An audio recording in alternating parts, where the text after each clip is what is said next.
So the title of this is Let's Build with the Chief, Wally Chiefin. So I'm going to do some invites before we can get started, get some people in here. I don't really have nothing in particular, except I have a phenomenon called lost time.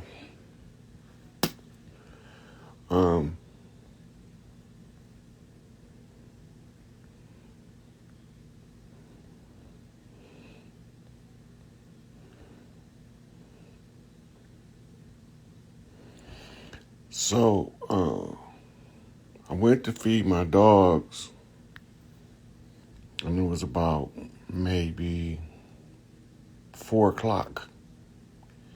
I came in my room, I sat down, took a couple of phone calls that didn't last very long. And then I got up and I went to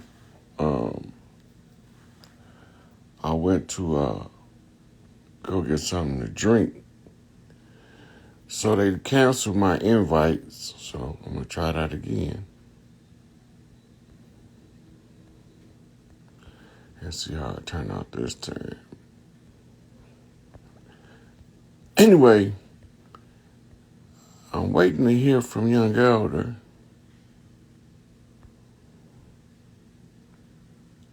And while I'm waiting to hear from Young Elder, I lost about maybe 4 hours. I don't know what happened to them motherfuckers. I don't know where them motherfuckers went. I don't know if they changed the motherfucking place on the record player for this shit. I don't know what the fuck happened to them 4 hours. It literally only take about maybe 20, 30 minutes to feed my dogs. I came in and waiting. A Young Elder had messaged me earlier because I think we were supposed to have been on his show tonight at 9:30. So I'm sitting here and I'm like, you know, I'd be getting time to do the show. I pull up the damn time, and lo and fucking behold, it's 11 something. Where my 5 hours go? 4.5, 5 hours? Where that shit go? I ain't been nowhere. I ain't been asleep, nothing. It just woof. So now I'm like, what the fuck? So that had to be some kind of message. So so I had to read this shit like, what the fuck do it mean? Why am I missing this block of time? I ain't even been smoking today. This is my first blunt of the day. And I'm like, what the fuck happened to this time? Anyway, so I was doing some posts. They didn't take that long. But in the course of doing the posts, I discovered that Instagram don't like me putting video clips with my posts. So they won't let me post the post if there's a video clip attached to it. So I went to Facebook to try to upload all my video clips. Because those video clips be important because they receipts. They be telling y'all something that I already told y'all, and people send me the video clip, so I share the video clip. I don't know what's up with Instagram right now.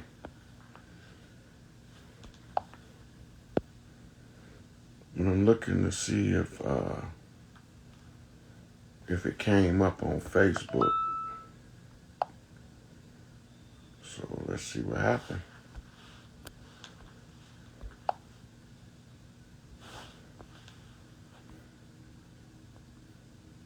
Nope, they still ain't come up.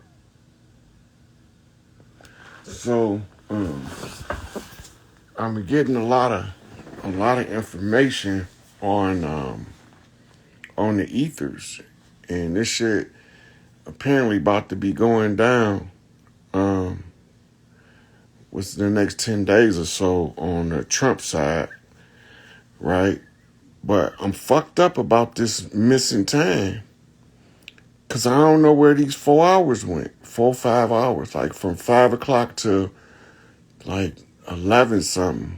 Like I just blinked and that shit was gone. I didn't go to sleep. I wasn't laying down. I was just going about my regular routine. When I got done feeding my dogs, I came in. I ain't fixed nothing to eat. I answered 2 phone calls, which weren't very long. And lo and behold, fucking 4 fucking hours. It's just gone.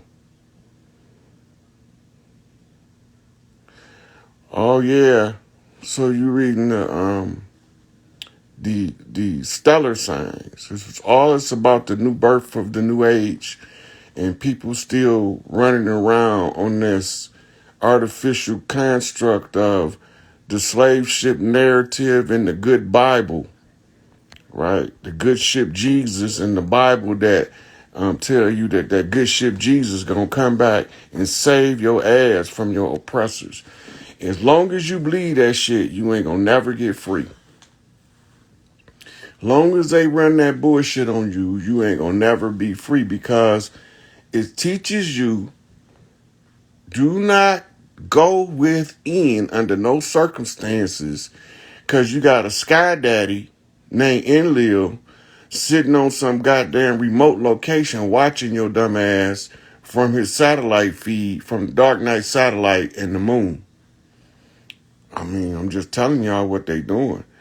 They've been in constant communication with this motherfucker since the 1930s, when they was sending the broadcast signal out, and that nigga answered like, what the fuck is y'all contacting me for, you sorry ass mortals?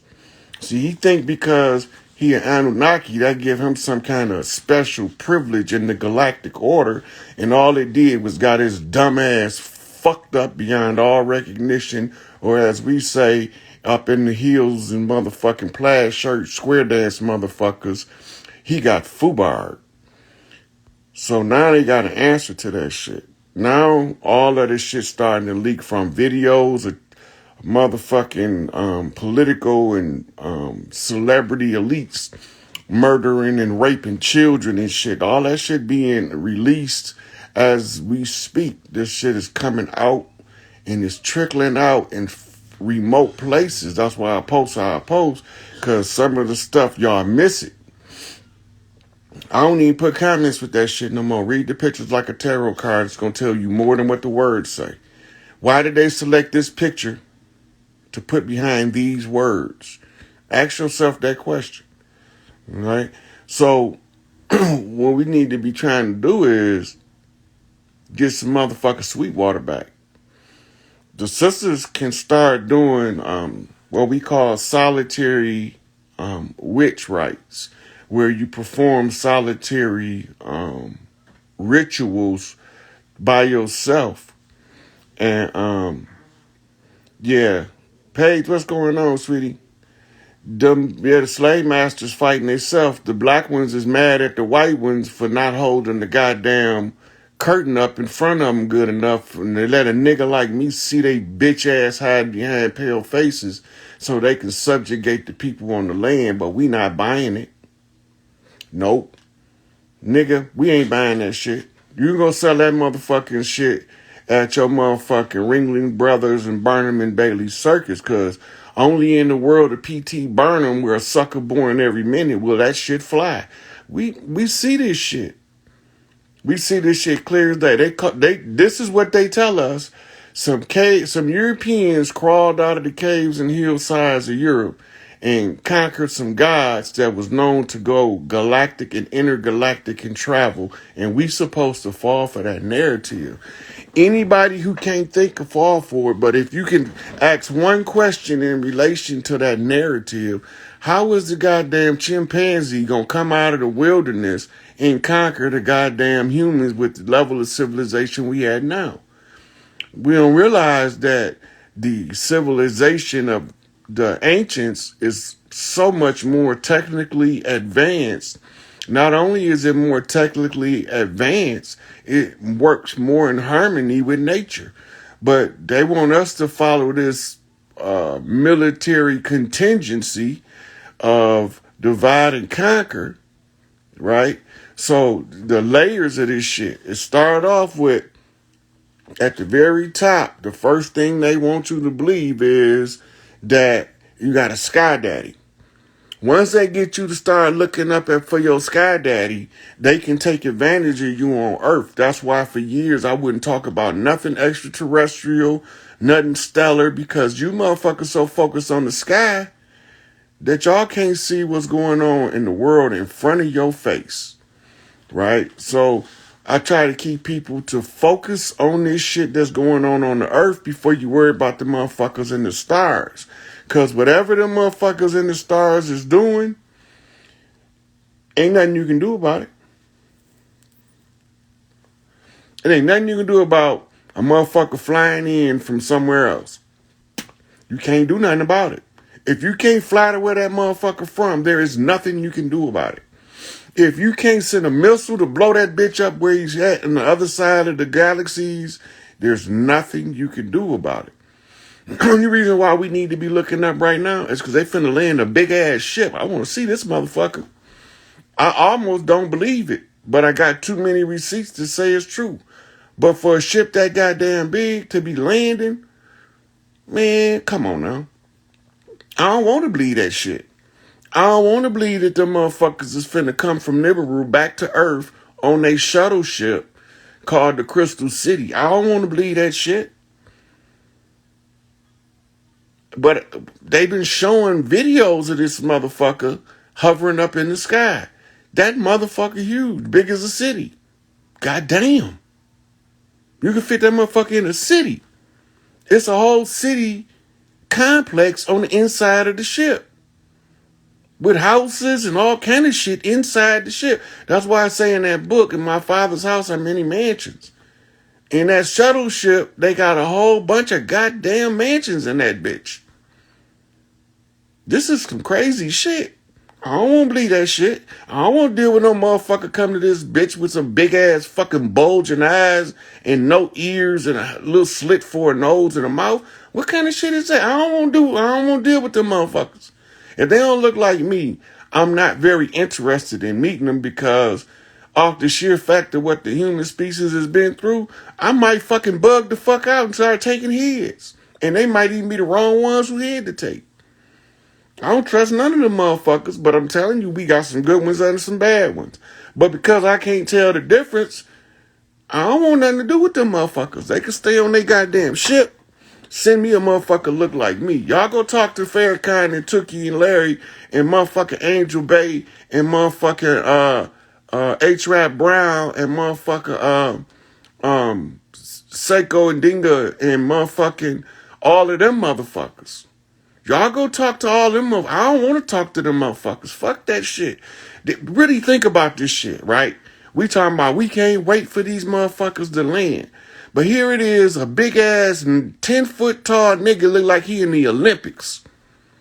This motherfucker built like Schwarzenegger in his prime, and this nigga blue black. He the color of a Hershey chocolate bar. And that nigga eyes glow gold, man. What? I don't want to see that shit, but I know it's there because I've seen it before. But in this lifetime, my mind can't wrap around the way these motherfuckers come in. Some of them motherfuckers look like a lizard on two legs. Some of them motherfuckers got heads look like a Klingon or start like they got a whole ass on the top of their goddamn head. That's what the ones that they call the Thesikape. All these motherfuckers gave a drop of blood.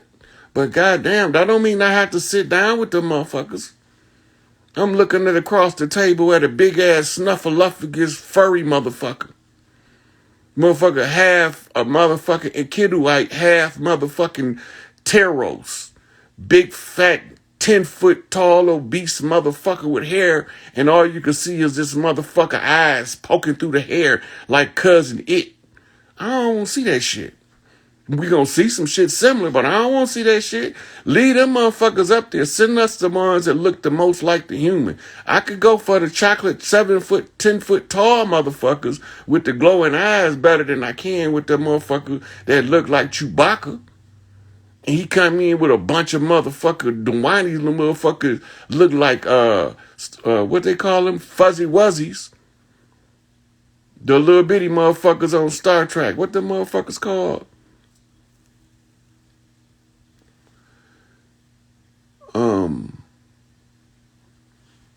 Chewbacca was an White, and them little motherfuckers, Ewoks, them motherfuckers. Thanks, Jenners. Them motherfuckers, if they wasn't little, I wouldn't want to see them motherfuckers. But them some smart motherfuckers. They like to hold intellectual conversations with a motherfucker. Like, I could talk to them, right? We could sit down, me and the Ewoks, we'd be sitting there talking about stellar magic and quantum physics and metaphysics and Pleiadian magic and Syrian magic. We could talk about all that shit. But I'm just can't get past to be sitting there talking to a motherfucker look like some shit out of Star Wars and actually be having a real conversation with them motherfuckers. That's the level in this simulation game we get into where all of the players' true form known. Remember, Baba had a rap group out of the Nubian nation called True Form Unknown. That's because everybody that came here had to give up their avatars in a mythic form, mystic form, to don a human avatar on this bitch. Right? Yoda is motherfucker, what's that motherfucker name?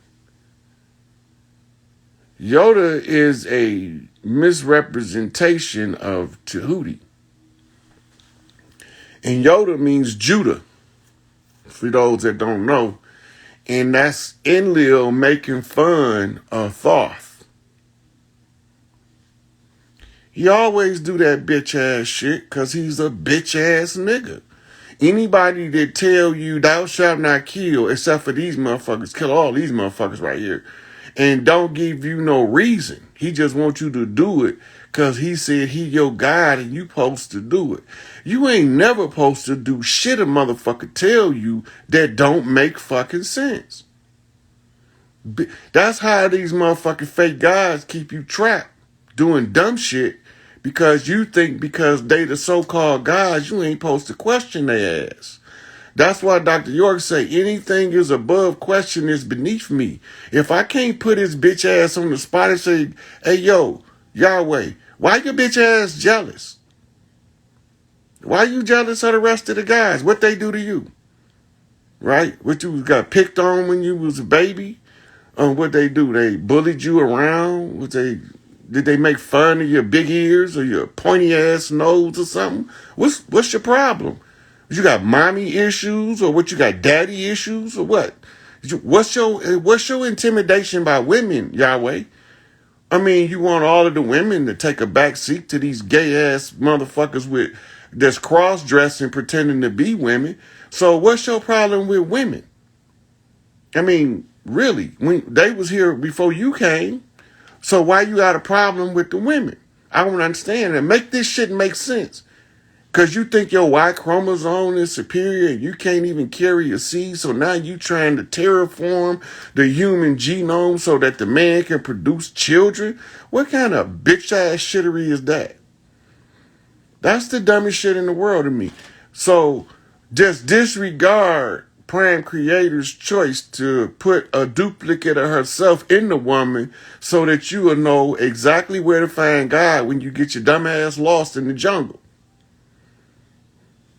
When you get your dumb ass lost in the jungle and you don't know where to find God, you're going to be pillar to post by one of these gorillas. I'm just telling you. You run your ass out of the jungle into the goddamn plains, then you're going to be food for the lions and the hyenas. So if you motherfuckers ain't ready for lions and tigers and bears, oh my, you better leave these sisters alone because when they restore the mitochondrial link to Earth, they don't got to do shit to you. Remember that Alfred Hitchcock movie when animals attack?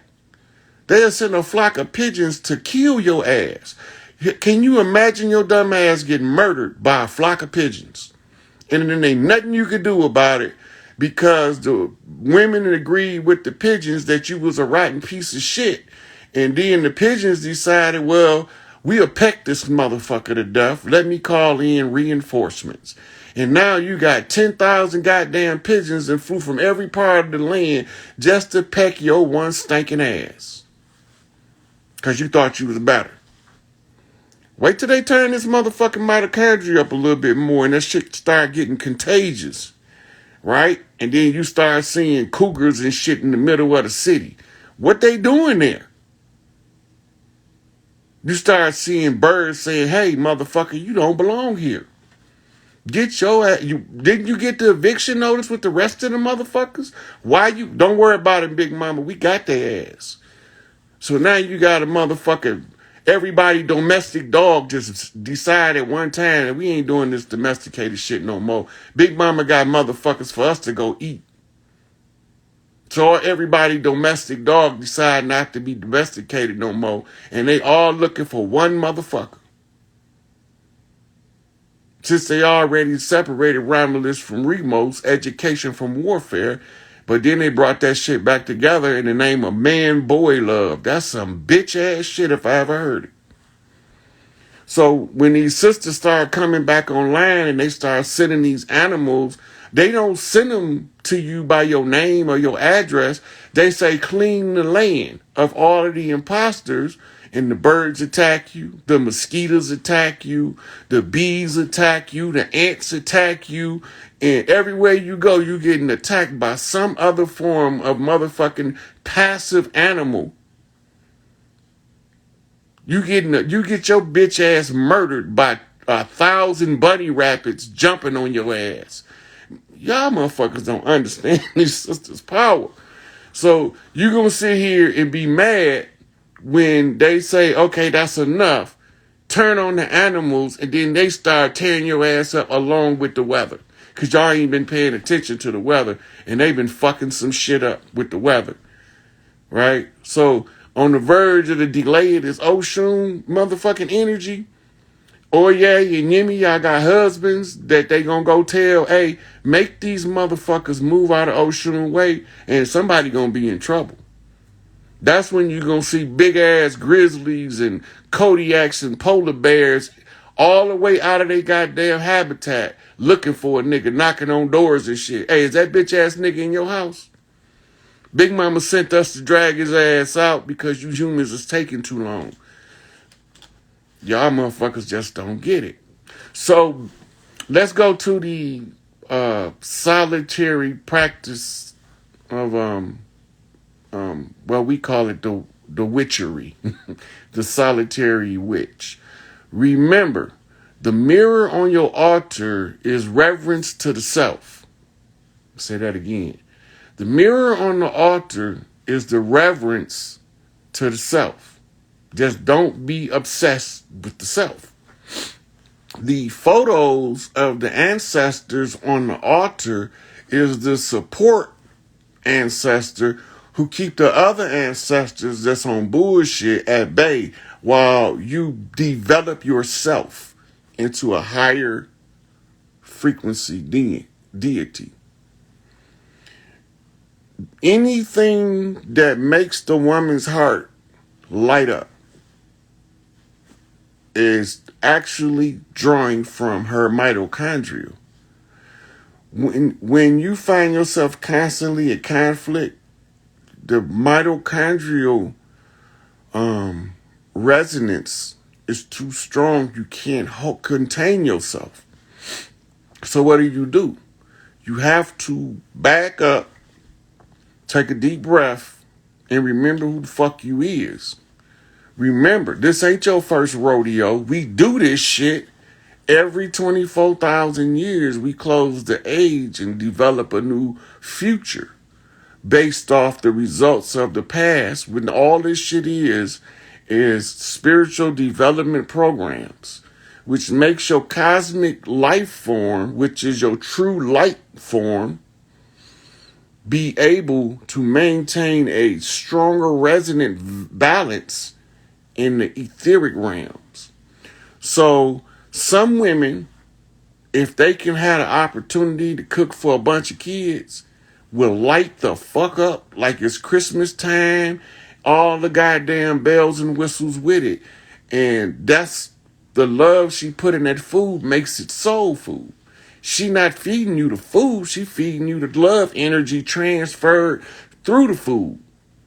Because when her mitochondrial is raised up to nurture this food so that she can nurture the ones she loves, that seeps into the food and feeds the nutrition of the spirit of the child and the family. This is why they try to break the families up, right? When you sit there and y'all playing joke night, where everybody stand up like it's karaoke on the mic, and you try to crack a joke, and everybody's just enjoying everybody else's presence. It makes the women sink in harmony of love, and this jovial energy becomes contagious. So the solitary witch, the Oshun energy is contained in the essence of honey. When you do the ritual, start off with a cup of honey water on the altar. At the end of the ritual, you drink the honey water as if you was Oshun. And then you say gratitude to the ones who taught you how to return back to your loving, caring, higher vibrational frequency self. It's a whole lot that the women can do, but it's only so much I can explain without drawing graphs and diagrams and energy motherfucking signatures and transfer and flip energy. I had to go through all that to give y'all the deepest understanding. I could just brush over it now. So get you a book on Oshun rituals and ceremonies. Matter of fact, get Oshun, Oye, and Yemiya, because them the three sisters who run it. They manifest in the life of the man as Big Mama, Mama, and wife, right? So when you line the three sisters up, those are the jewels in the belt of the great master, Orianos. Those are the three kings on the land, which is the three queens on the belt, which is the jewels. Then they talking about Adolf Hitler was talking about the America had the jewels of God. That's what he's talking about. The 12 sisters of ISIS all escaped to the Americas from all parts of the world so that little children cannot seize them, because we the baddest motherfuckers ever born. If you ever got an enemy and you don't know what to do, they always come to the land of Tahuti, the great Atlan, right? The twin cities of Mu and Atlan, where they got y'all thinking Mu, Lemuria, and Atlantis was some greatly diversified cultures far away from each other when they was contemporary overlays, and they was the twin cities like Minneapolis and St. Paul is the twin cities. They also represented as the twin towers, Joaquin and Boaz. When you put this shit together, you start seeing it all, and then it started to make sense. So I can't figure out what happened with that time. I can't figure that shit out. Because I literally just walked in from feeding my dogs, and 5 hours jumped. I wonder if I got abducted. I don't know. I don't know where them 5 hours went. I wasn't asleep. All I did was took 2 phone calls, and they wasn't long. This shit crazy.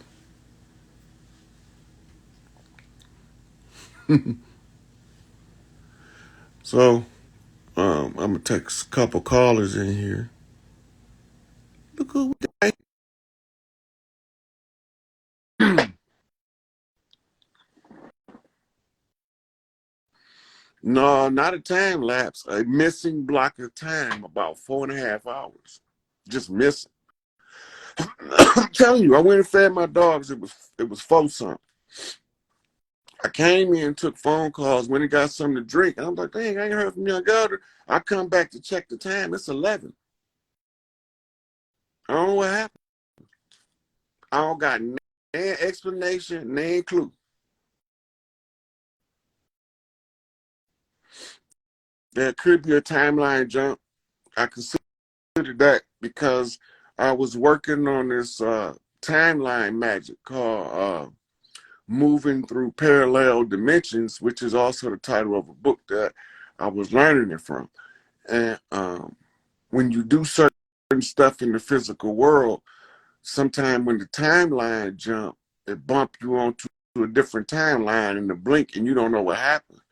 But I don't. It's the first time I ever had block of time just go like that.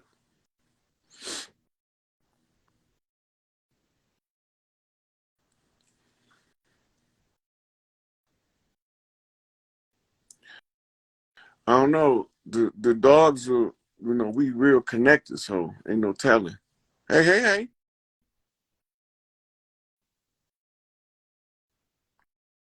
You you on mute.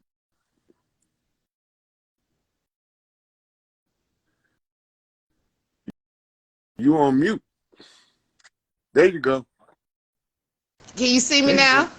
Yeah, turn your Yeah, background turn down. your background down. Okay. Now, can you see I can me? see you, and I can hear you. Ah. Hey, how you doing? I'm doing well. How you doing? Good, good, good. I wasn't expecting to get on today, but I'm so grateful that I am. So, how's everything going in the timeline jump you just went through? That shit crazy. Yeah, yeah. Hey, The what you got 16-hour playing? Cause days. it's giving feedback. It's sending feedback. Oh, I had my speaker on listening to you. Can, Can you hear can me you? better now? I can hear you. Can you hear me better now? I can hear you. That wasn't the problem. When I talk, it's a background delay. Ah, I got you. I turned it off. Okay. So so yeah, we It's looking still at these. playing. No, no, I turned it off. Oh well, that's Instagram then. Uh, so we looking at these 16-hour days now, and they ain't telling nobody that we had 16-hour days. The 24-hour days are over and done with now. So that could be a part of your time lapse. No, because even if the days shorten, you still will experience the fullness of time. Okay. So I'm not sure what it is. This mama don't tell me. She just gonna put me to work first. That's right. Well, I gotta ask you a question. I had a dream at one time, and this dream I had,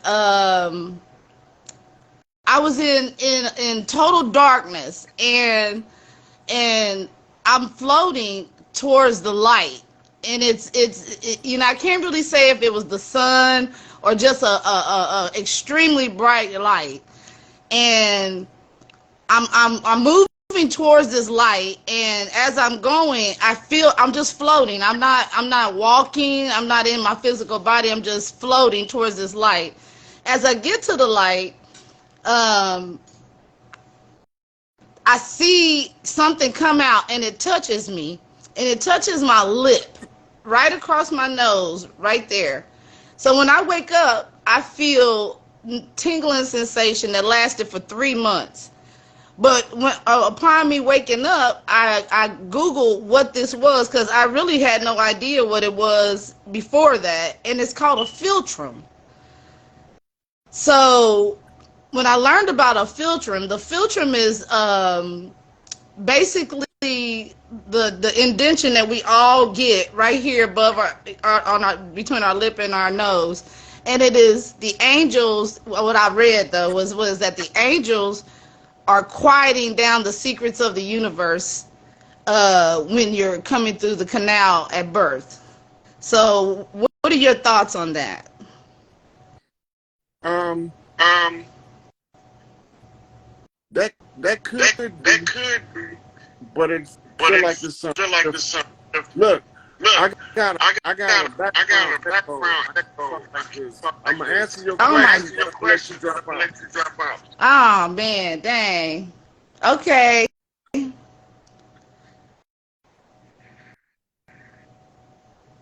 Okay, so she said she had a dream, and in the dream she was moving through darkness. That's called the God position. Triple darkness is the position of God. If you in the triple darkness, you are the one that's manifesting. So you're becoming aware of the higher self in its first creation. So you in triple darkness. And she said that a hand came out of the light and did her like this, which is the symbol for to be quiet. But in the spirit realm, it means the reverse.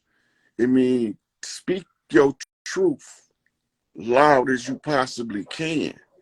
So in the spirit realm, it looked like this. In the physical realm, it's the reverse, mouth wide open with your tongue hanging out. Tell it from the rooftops, spill the beans. You know something that will help more people than you keeping it a secret. So drop that shit like it's hot. So it's telling you to speak from your God position of first creation and tell the truth to shame the devil.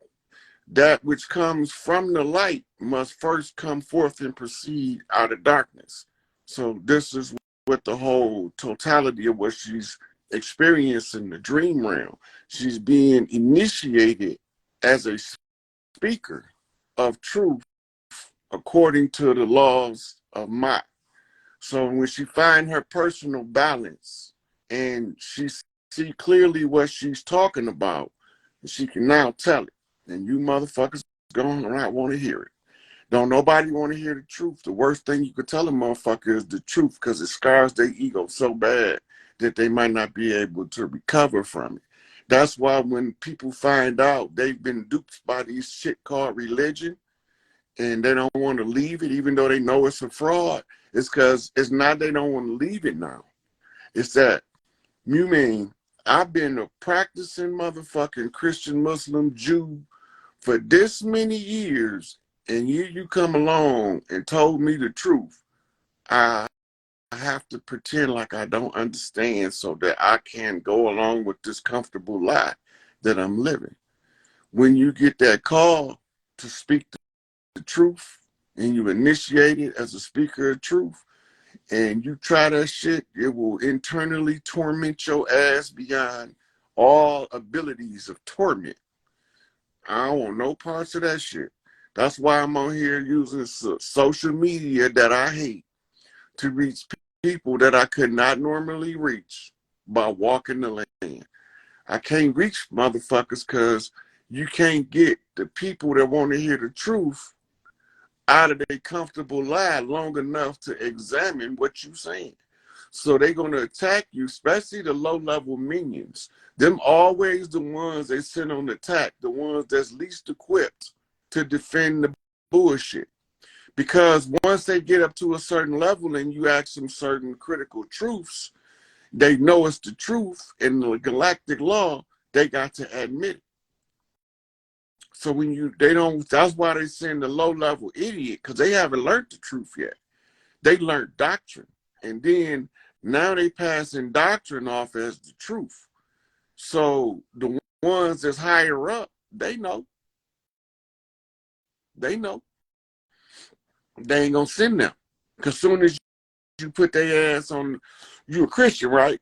Ain't the Greek spelling of Jesus IES-OUS?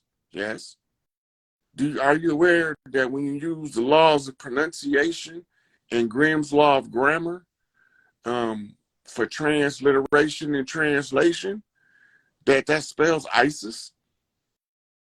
They're going to have to say yes or they're going to have to lie. And if it spells ISIS, then why are you telling me about some cross-dressing motherfucker they call Jesus in order to conceal ISIS? Explain that to me, Reverend. Reverend No Good, Reverend Low Down, Reverend Rib Chop, right? Reverend Poking Bean, whichever one you want to be. Reverend Stalk the sisters so they can all cook you dinner as you got a different house to go to every Sunday at the church. Come on, Reverend. Why you ain't telling these people the goddamn truth that the ISIS seat 2,000 years ago was occupied by a missing person? Why you won't tell them? The missing person ain't Cleopatra. You don't got no tomb of Jesus, and you don't got no tomb of Cleopatra, and Jesus is ISIS, and Cleopatra was sitting on the pharaonic seat or the ISIS seat. Make it make sense, Mr. Preacher Reverend Man. So we're going to slide on over to the mosque. Mr. Islam Man, Mr. What they call him, Sheikh, what they got, other ones, the motherfuckers they got, Imam, Mr. Amir. Why you ain't telling these Muslims that y'all cross-dress Allah and turned her into Allah so that they won't never know that God is a woman, so y'all can push this patriarchal homosexual agenda on these kids? Mr. Imam, Mr. Emir. That's why y'all don't want no pictures in the Islam, because if they painted the picture, we wouldn't get no picture of Muhammad, but you sure as fuck gonna get a picture of Khadijah. You ain't get no picture of Muhammad running Islam, but you sure in the fuck gonna get a picture of Mother Khadijah. So, Mr. Islam Man, why you want to kill motherfuckers when they ask questions about the bullshit you teach instead of answering the question with the truth? Mr. Islam Man, right? And water down Islam Man, Mr. Moore. Why you ain't tell these motherfuckers it was fellas versus fezzes and y'all thought y'all was gonna win until I whooped your motherfucking ass? Why you ain't telling them that? Right? Motherfuckers swear they got the truth. You lying to a motherfucker. Mr. Hebrew, don't think I forgot about your baby dick sucking asses. Mr. Rabbi, Mr. Kohen, right? Rabboni. We know. We know. It's right in the Mishnah.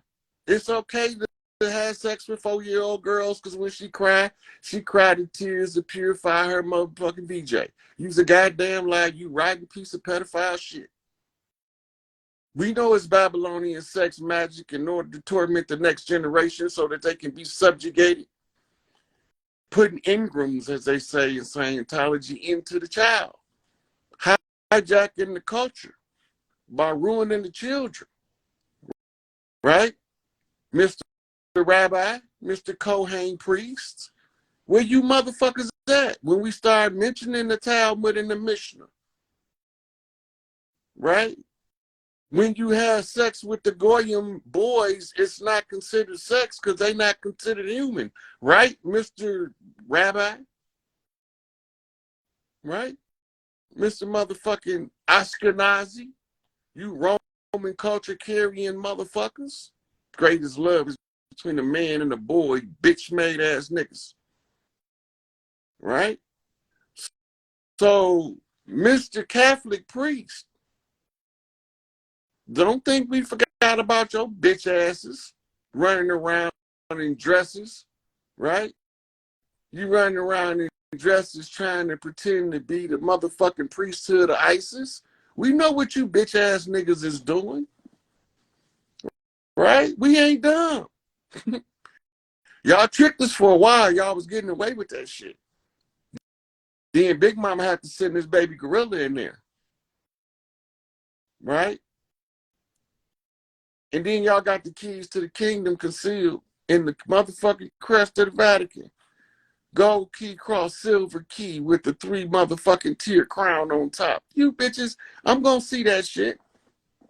I know what it is, right? The silver key, the silver line, the mother line, born with the silver spoon, right? The golden key, the father line, born with a golden motherfucking trident. You know what that shit is? Red, white, and blue man. Motherland, White House, motherfucking fatherland. We know what that shit is. 50 stars on the backdrop. Can he find 50 motherfucking sisters that want to come up out of this condition? Nigga, 100 monkey effect. Not only will I find 50, I'll find 50 times 50 motherfuckers. Because I don't know a sister that I've met, and I don't even know of any alternative ethnic stocks you developed that don't agree with me. Say the motherfucking babies, raise the matriarchy, and oust the imposters. That's our doctrine. That's all we care about. Protect the children, raise the matriarchy, and oust the imposters. It's three things, right? Everybody got a job. The motherline, protect the children, right? Fatherline, raise the matriarchy, right? Them sons of thunder, them sea walking boys, yeah, get the imposters out the land. This is what we talking about. They want to put you in a book that ain't had nothing to do with you, and then you make you believe that you in that book. But before they came, that book wasn't even in your consciousness. So how in the fuck can you be in it? You pulling up the names straight out the book that they wrote to identify the cities on your land without ever looking for the year that these motherfuckers was named. They're not ancient cities. Them cover-up cities. Used to hide who the fuck you is. The organic people of the land. Right? The islands. The South America. Put all these fake-ass city names in there, but you won't even look at what year they put the name on the city, because you found a map with all of these names that was part of their plan for you to find that map that they made so you can attach yourself to the book, which ties you to the soul contract of the Catholic Church. That came out of the papal bull that said that y'all was too ignorant to govern your own affairs, so everybody's shit has to go to the Pope for proper dispensation. Then when I kicked him in his Badusi, he called all the money back. Why he called all the money back? Right? He called all the money back. You only call all the money back when you about to cash out. Ain't no other reason to call all the money back unless you about to cash out. The only way the Pope can cash out, he had to liquidate all assets. That's every fucking corporation that you call a nation, because he got you believing that the nation is your representation in the affairs of men, and all nations are corporations set up under Uniform Commercial Code in Admiralty and Maritime in order to enforce the motherfucking squatters' right based on the motherfucking protectorate agreement in which they promised to protect that which they usurped. How the fuck is you gonna ever expect your enemy to give you any kind of protection from himself? I want that shit to make sense. They said we signed treaties with them. Every chief on the land know one thing: Mother Earth ain't for sale. We don't own it. I can't sell you somebody else's shit. The rightful heirs and owners of the land is the ones that's genetically tied to the land by mitochondria. So if the women said that the land can't be sold, what make you think some presidentially declared chief, $5 Indian, can sign over the land to some goddamn artificial goddamn legal fiction motherfucker called a corporation United States? It's not possible. Anybody that believe that don't know the culture. It don't matter whether you can go to $5 Indians right now and say, how did these motherfuckers get the land? They're going to say they stole it. There's a problem with that. The land's still there. How did they steal it? They stole it out of your mental ability to own and be a caretaker of the land. They didn't steal the land. They stole a piece of your mind that kept you tied to the land so that you know how to enforce the law of the land on the land. But they enforce the admiralty law on your land as if you don't know what the fuck going on. And that might have something to do with you not knowing what the fuck going on. Possibly, right? So the birthright is the heirs to earth. You know, it say meat shall inherit the earth. The word there is effeminate. What that mean? That mean the female, the woman, the feminine. But y'all don't know how to reverse engineer they bullshit, so you will never know that the whole aim of recovering Earth and turning it back into heaven once again is to get the Earth back to these sisters so that they can multiply heaven and give it back to us. But no, everybody want to hoard shit. They want to be entitled to some shit they don't deserve and then be angry for the deserving motherfuckers to come get what's already theirs. Right? But you know, I don't want to hear that. Because now y'all got to accept that to raise the motherfucking fall of humanity, as Noble Drew Ali would say, you have to uplift the great mother.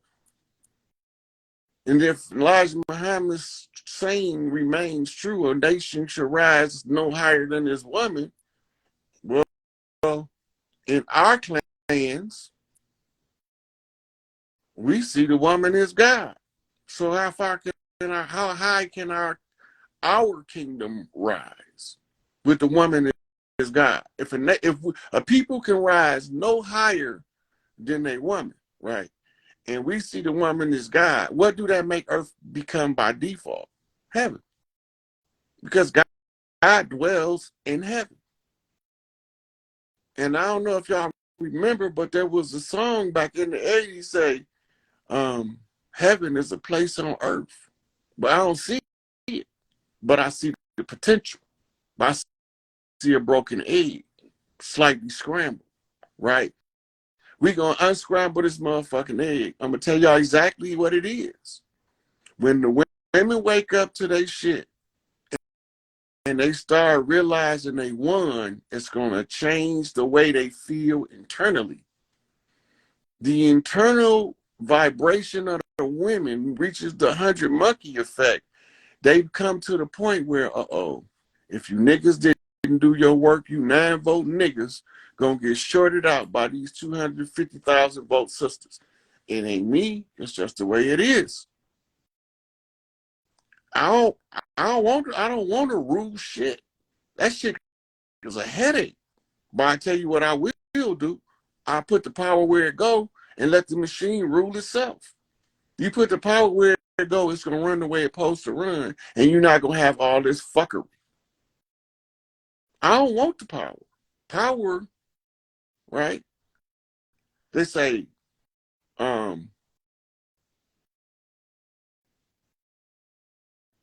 power breeds. No, power corrupts, and absolute power corrupts absolutely. So I don't want the power because I can't do the corrupt shit. I believe in give motherfuckers what they earn, good, bad, and different. Some motherfuckers earn the right to be split in half with a goddamn guillotine. And some motherfucker earn the right to get a chest full of gold to do with it as he wish. And then you got all the motherfuckers in the middle at every stage and degree.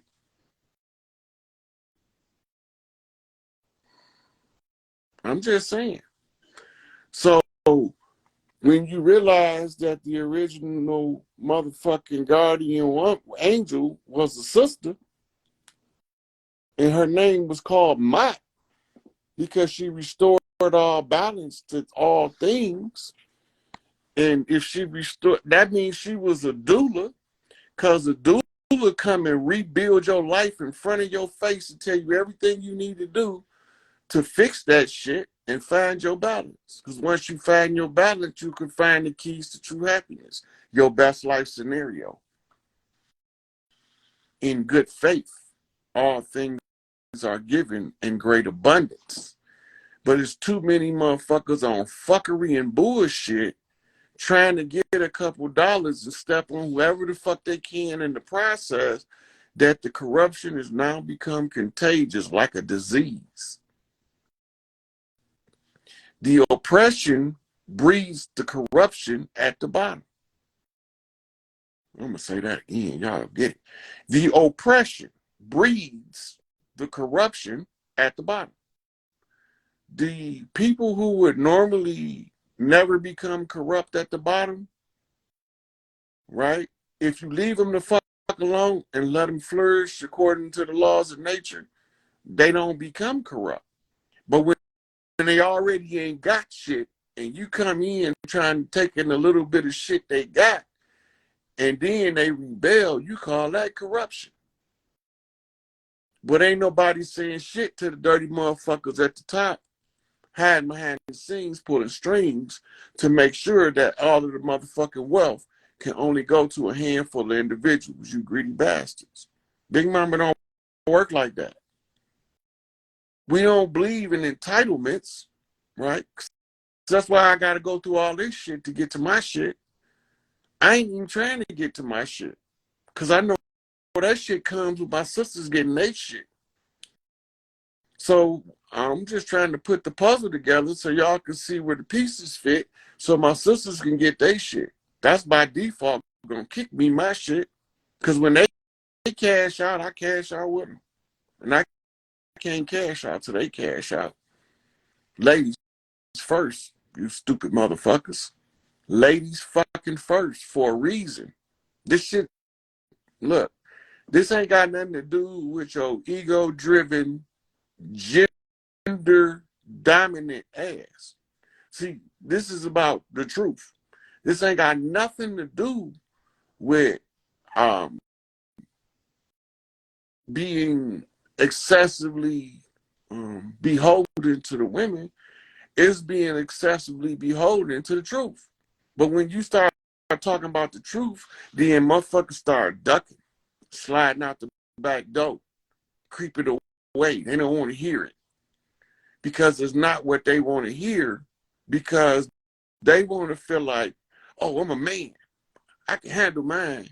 But every one of these bitch ass men that can handle his is crying to some sister about he can't get his shit together. She giving him all of the clues to get the shit together, but he won't listen to her because society told him you ain't supposed to listen to your woman. You're supposed to make her do what the fuck you say, keep her barefoot pregnant in the kitchen. If that's what you want to do, ain't nothing wrong with it. But if you can't get your shit together and you holding that philosophy, that might be part of your problem. Right? I ain't looking for shit. I already know where all my shit at. I know everything I love at. I'm not looking for anything. But mama said don't let nobody take nothing from your sisters, and my sisters ain't got their shit because the earth is being ran by a bunch of rogue alien patriarchs from a distant place. They have no right to rule here. They don't even have no business being here. And then they don't have no business pushing patriarchy over the natural order and nature of the earth. You violating the nature of the earth. That's why you want to terraform shit, poison the water, poison the ground, chop down the trees. You motherfuckers are disease. Parasites. Well, we the antibodies for you motherfuckers. And this shit don't match. If you come here and you can't respect the laws of the motherfucking nature, the laws of the land, Big Mama's rules of conduct in her home, you don't have no business visiting here no more. Let alone considering moving here. Exile is your permanent motherfucking place because you fucking infect.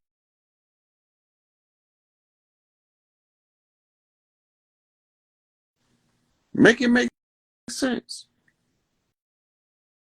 But then when I say something, oh, Rod Hayes don't know what he talking about. Look, I got this over here and go pull up some straight bullshit. They gonna discredit me saying that Bible ain't got nothing to do with us, with a made up goddamn Cherokee tribe, as if they don't steal shit from us and create shit to replace it to confuse your dumb ass. They don't confuse me. I know the Cherokee is the cherry tree.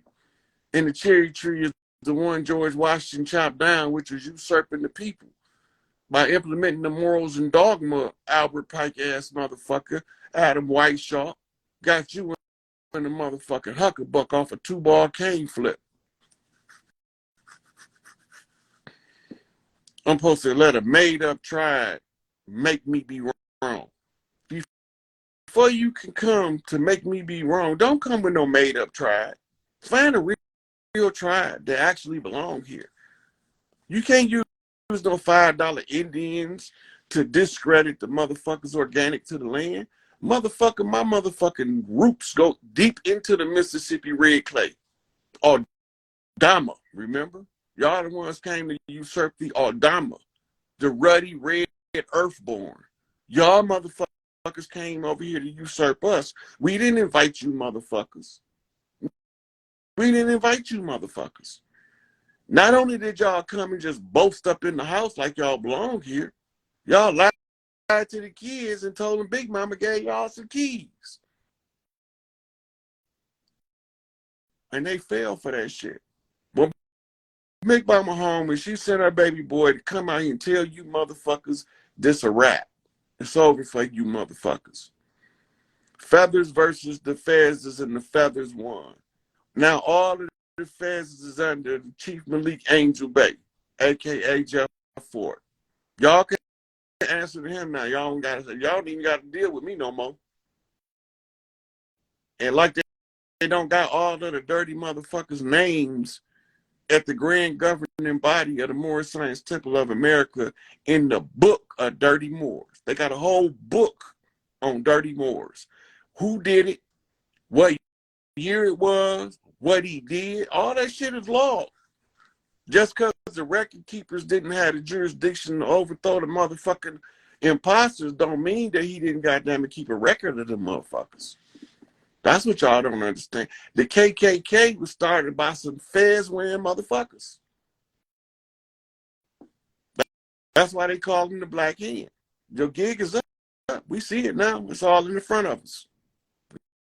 Goddamn right. Pressure. Pressure. Bust a pipe. So if y'all motherfuckers can't stand up in front of Angel Bay in good faith, them motherfucking Rookers gonna tear y'all ass apart. Them niggas is mad. Y'all had their chief fraudulently motherfucking indisposed for standing up for his people on his land. And they want blood. I ain't getting in their way. And Larry, he told me, you can tell the GDs what to do. I'm gonna tell all them niggas, get out them stones way while they clean that shit up. Matter of fact, if they need some help, we got them. It's just like Detroit versus everybody because Jacktown don't back down. In the murder mitt, where we wrap the murder mitten around your motherfucking throat and choke your ass out. Right? What Biggie say? Choke you out till your face turn blue. This is what we talking about.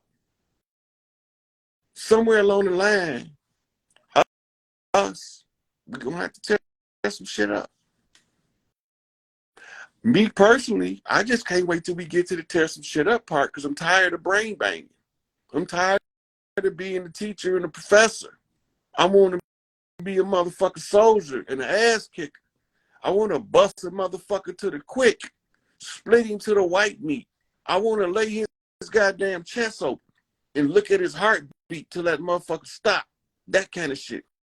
I don't want to do this old benevolent ass, peaceful ass shit. These motherfuckers wasn't benevolent, peaceful with us. Fuck them motherfuckers. Don't give them the same amount of mercy they gave us. And then multiply that shit back to their ass. They ain't had no mercy for us. They got secret oaths to murder us where they find us, chiefs of the land, the princes, and the people. I ain't making this shit up. It's written by orders of the papacy as the most bloody and sacred oath of the papacy to slaughter us. Rex 84, Readiness Exercise 1984, under the Garden Plot, written by motherfucking Oliver North and a couple other generals who was directly tied to Iran-Contra drug smuggling motherfuckers, who was directly tied to the COINTELPRO action against the leadership of the community. They was all in on it. They told you they had Senate hearings on the gay bomb and the heart attack gun. right? The gay bomb and the heart attack. They got a bomb that can make motherfuckers gay. Imagine why all these motherfucking female hormones is in the drinking water. Feminize you niggas.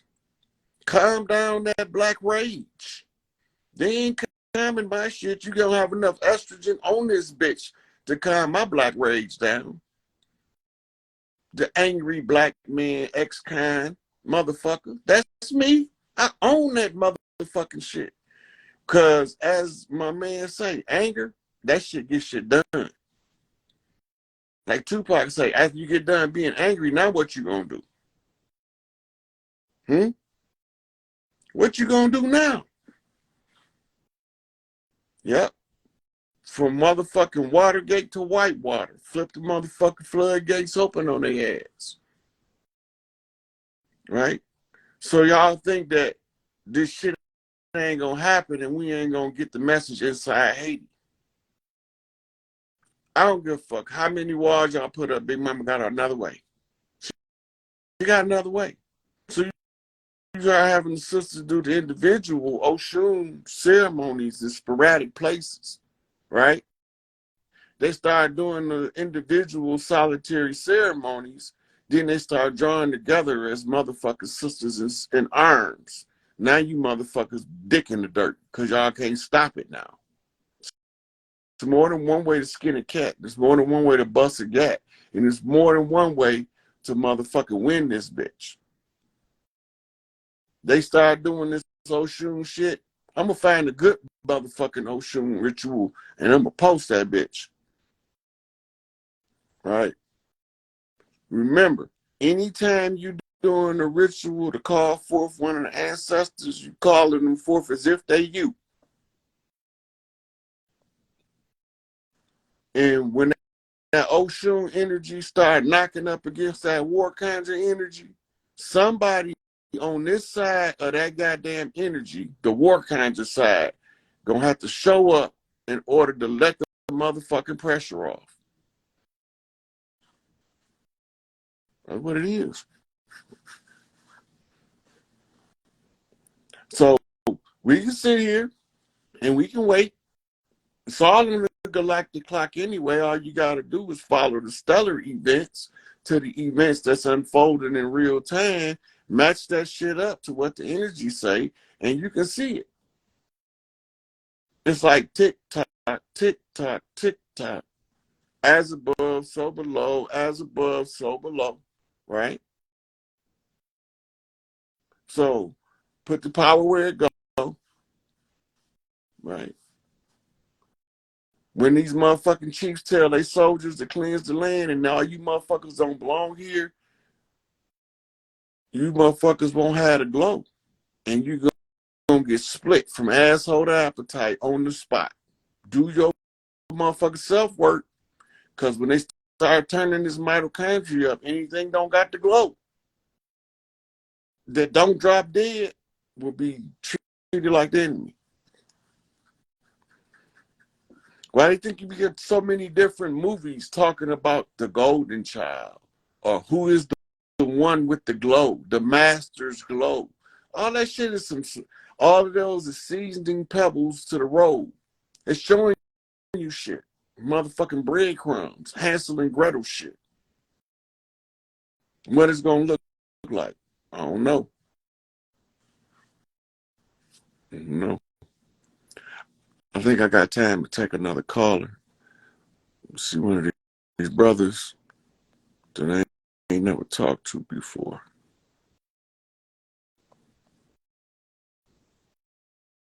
Douglas Ford. I don't think I've talked to him before. He looked familiar, looked new. See if he come on up. Yeah, but this shit ain't hard. Peace, God. Peace, God. How you doing? Doing pretty well. How about yourself?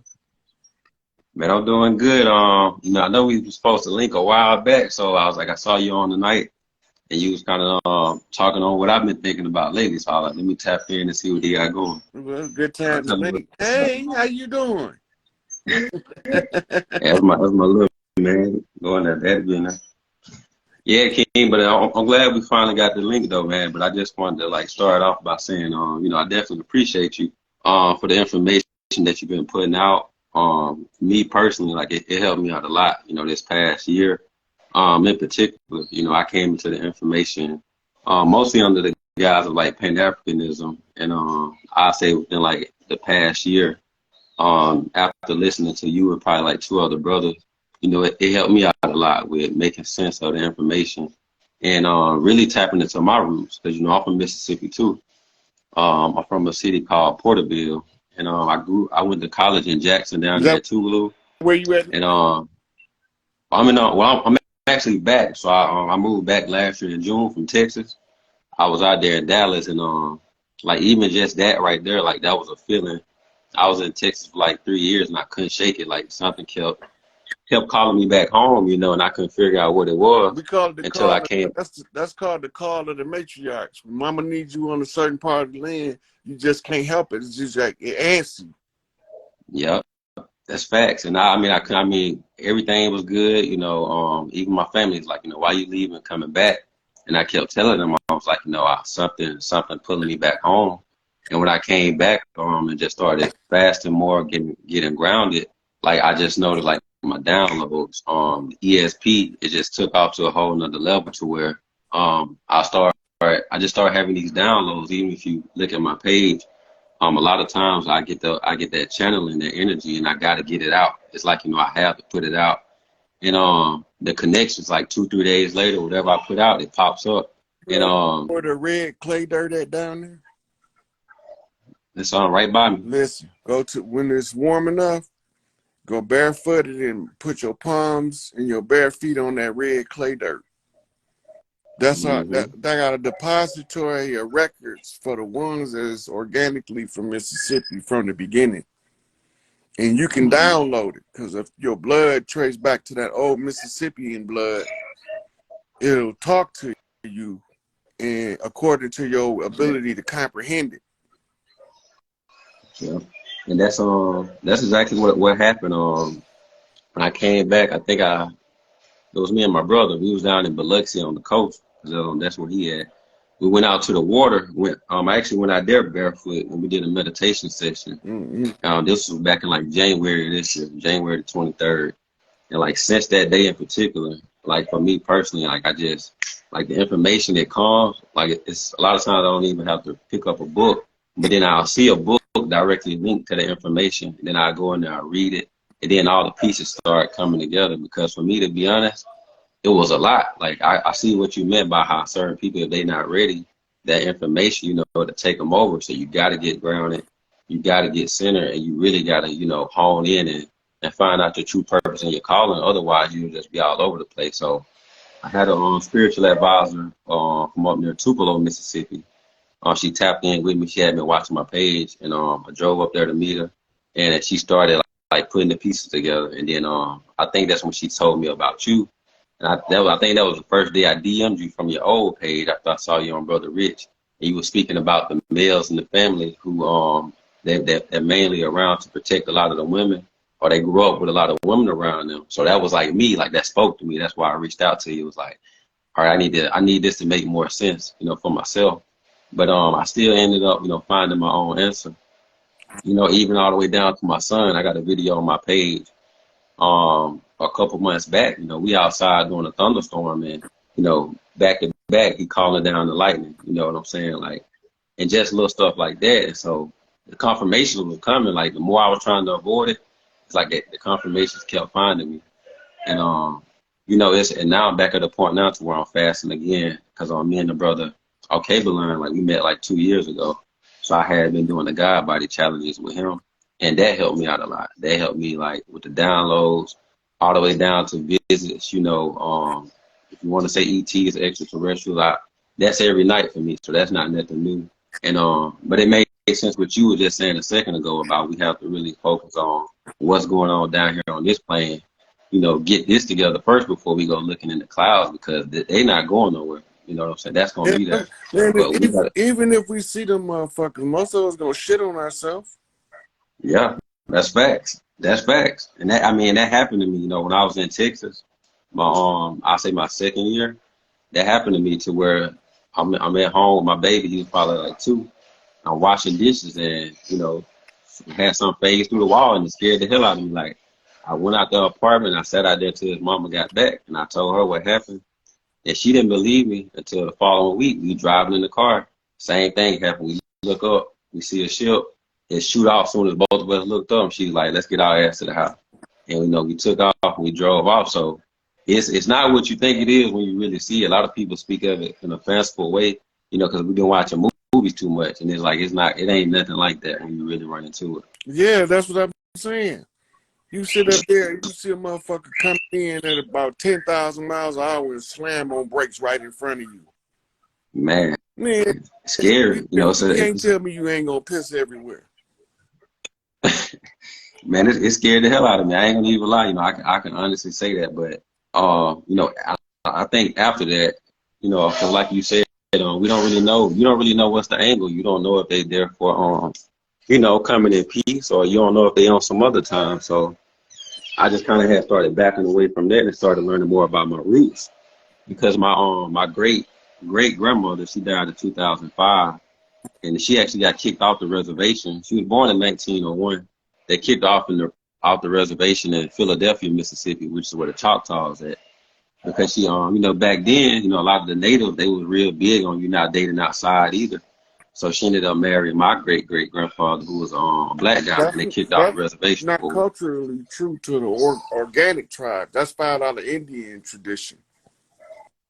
Yeah, and see, that's how they got over there in because Philadelphia, they kept giving us they rotten crotch women for wives to make political arrangements with the other women. Facts. That's why Elijah Muhammad say the last trick of the devil we free to give you his woman. You thinking they talking about a white girl? Mm-hmm. No, they talking about that bitch that want to be more man than you, and she don't have no reverence for her vagina. And she want to make you do whatever she wants you to do, but you can't do nothing you want to do. They got a whole different psychology than our women. True.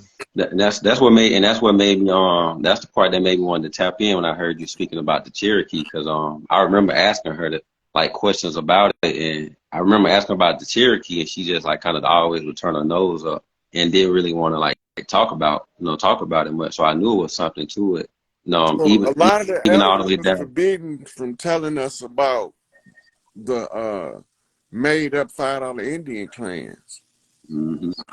Right? So some of them pass the information and say you can't tell your kids this, you'll get them killed if they go out in public talking about it. Okay, that makes sense. Kids gonna tell you, I ain't no nigga. Yep. I ain't no motherfucking African. My people was already here. And then don't let one of our little girls that we be raising find out that they right and you wrong, nigga. They will read your ass like a book. Cause my mama said we ain't no Africans. We was already here. I don't know where y'all come from. Y'all was the ones stinking ass on the ship. My mama gonna, that's what they gonna do. And they gonna run the whole thing down. And when they find out they know what they talking about, that's when they become a problem, because now we teaching the children not to be slaves no more. They know Cherokee is a made up tribe that they made up to usurp us with the Dawes role. Okay, that makes sense, because and my daughter, we had a situation like that with my daughter. We was watching the old documentary, and I let her went back home to Mississippi, and her mama called me. We actually had a disagreement about that, because her mom was a preacher's daughter, and so she called me, and she was like, what Lauren was talking about, the guys coming over here taking the native people land, and I told her, I was like, well, it's the truth, and so I had to learn then that okay, I got to approach it from a different angle so that it won't cause conflict between me and her. So we had to have a separate conversation of, okay, you can show her whatever you gonna show her, but when I'm over here, I'll show her this, but I'll just make sure she don't go back repeating that where you at, because in they circles, they don't want to hear that. Like you said, they don't want the truth, so they want to keep it the way they want it. So you hit it right on the nail, we got to change the way because we can't let our children be exposed to the imposters before they can wield their authority correctly. Mm-hmm.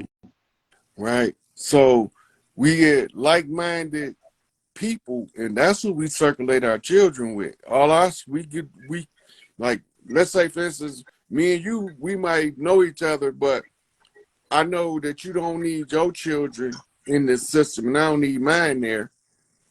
You know what I'm saying? I'm out doing what I do, you out doing what you do. I'm gonna have my wife meet your wife, and they gonna take the kids out. You know.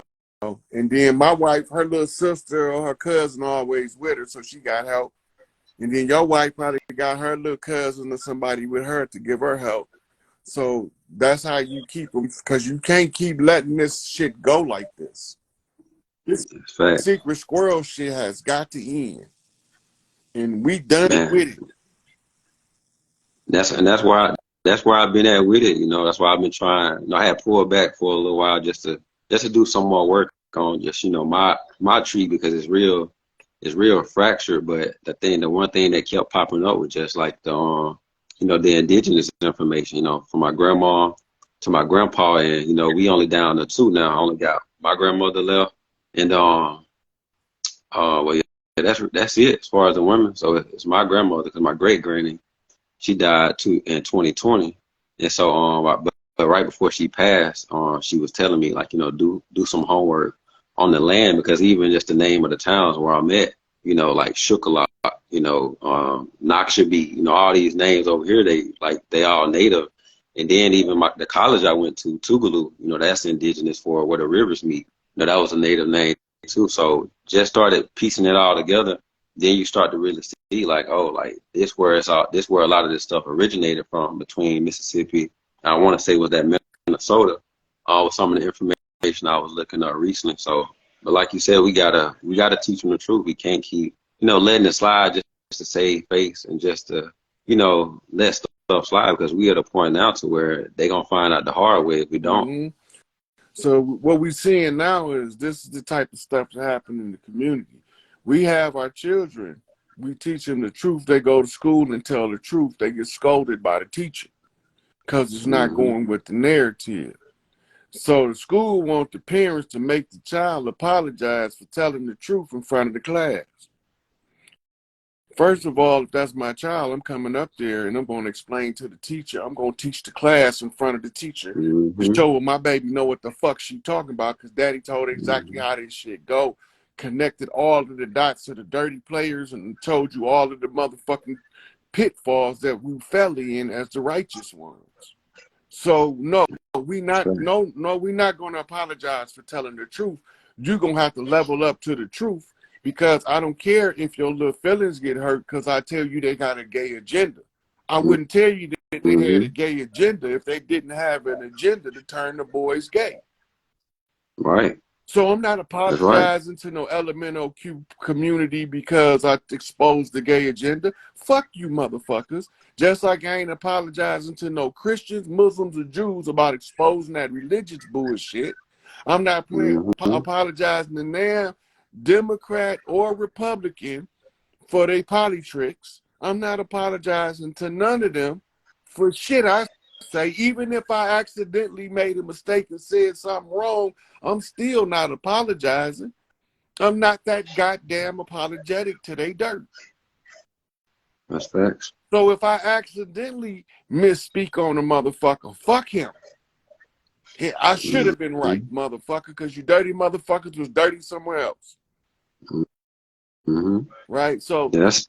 I ain't apologizing. I'm not making my child apologize, and I don't want my favorite celebrity to apologize. I Hmm. want my favorite celebrity to tell the motherfuckers exactly like I tell them: eat a dick straight up, bitch, no chaser. Make sure you gag That's on it. that bitch. That's it. That's my That's it. apology I'm right there for with you. their ass. Yeah, I'm right there with you. That's because, like, my son, he won't be in the school system. And his mom, you know, we agreed on that when we separated. We're just like, we don't want him indoctrinated. So, you know, either I'm gonna teach him, or we're gonna hire somebody to do it. But I don't want him to go through that pipeline and get this, you know, How old get is that he? BS. He's All 4. right, He'll be 5 in March. I'm finna give you the basics. Get hooked on Okay. phonics, the video version for him to play it on his tablet. Okay. Get the IQ speed reading program. They have a computer game he can play to teach him speed reading. Okay. Right?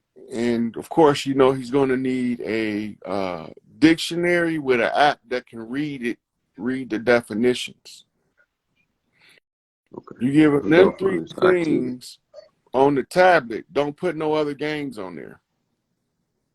Yeah, we've been taking his games off lately now. Like I've been Look, letting him you play can little let him stuff here and play there. his games on the television. You don't take Okay. his games totally from him. And if you want him to play outside as much as possible in the summer and the wintertime, if you live in the north, then Mm. you let him play his video. But he can't be on that bitch 8 hours. Fuck that shit. Nah. Yeah. Yeah, outdoorsman anyway. He hate being inside. Like if I let him be out there till he get tired and sleepy, he gonna play all day in that dirt. Mm. He goes straight to the dirt. Like it's That's almost like that's one of instinctual. us. That's one of them country boys. They Yeah. ain't slow because they talk with that country drawl. And all the time Mm-hmm. that country drawl be drawing your ass right on in for you All lose the everything you way. got. That's what it was when I got to Texas, man. When I first moved up there, they was like, "Oh, you from Mississippi?" I was on working corporate then up there at Verizon. They just thought like I ain't know nothing. Came in there and smoked that bitch, bro. 11 months straight, top salesman throughout the whole nation. But I'm in there quiet, not talking to nobody. I'm smoking my weed, got my shades on, in and out. You know, getting my money. Like that's just how I was. I don't kiss ass. You know, so I'm gonna speak. I'm gonna be polite, but I'm gonna keep it moving. You know. And that's how my baby is. You know, he straight to it. He an Aries. You know what I'm saying? So he gets straight to it. He ain't And holding he it won't back. He telling the smoke. truth. Yeah, He won't all the smoke. smoke, bro. He won't smoke. Soon as we said it, he walked in. Look, He with it, bro. so get Tai Chi for a family um thing y'all do together an hour a day. Tachi, Yeah. okay. That was something I had kept popping up. So that's funny you That's said it. that. So you use it to build the family bond. No, man. Something that y'all have to do every day at the same time every day.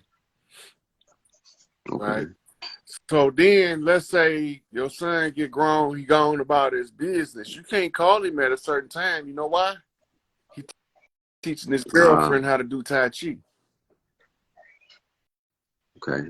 That's I'm had to tap in. I gotta tap in. So You got some books you got any like books on get it that you would to recommend or order just an the practice? instructional DVD Tai Chi.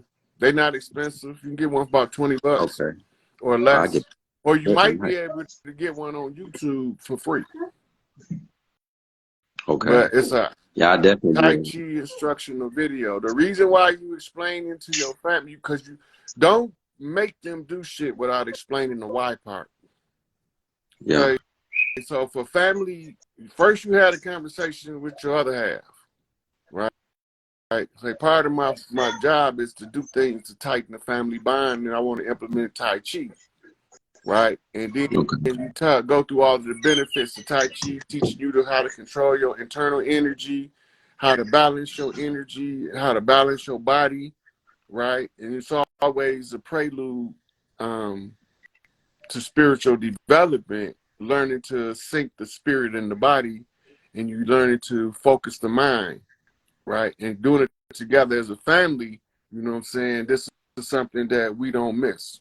So before or after dinner or early in the morning, whenever you want to set the time, but this is something we don't miss because this is family time, specifically to bond and bring the family closer together. We're going to do this as a unit. Okay.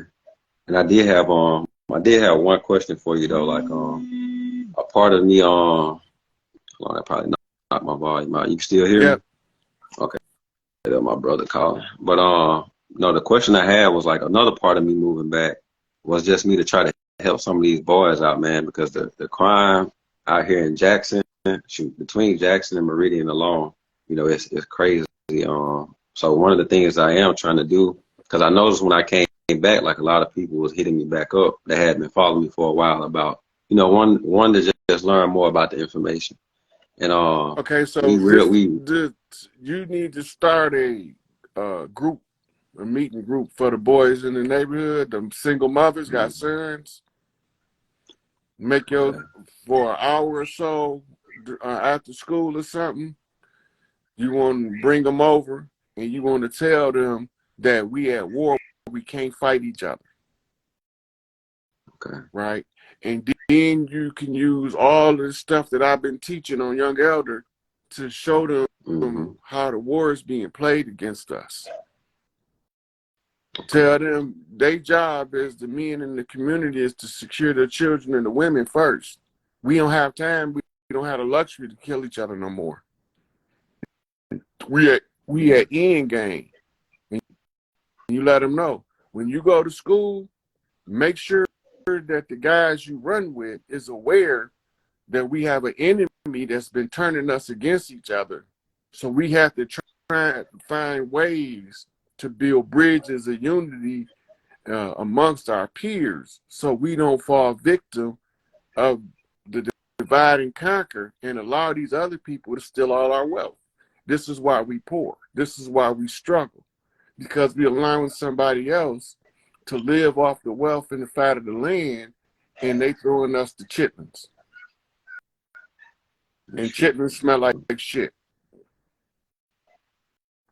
That's true. So that's going to eventually, now that's what you call a chief on the land, because you start off as a chief in the family.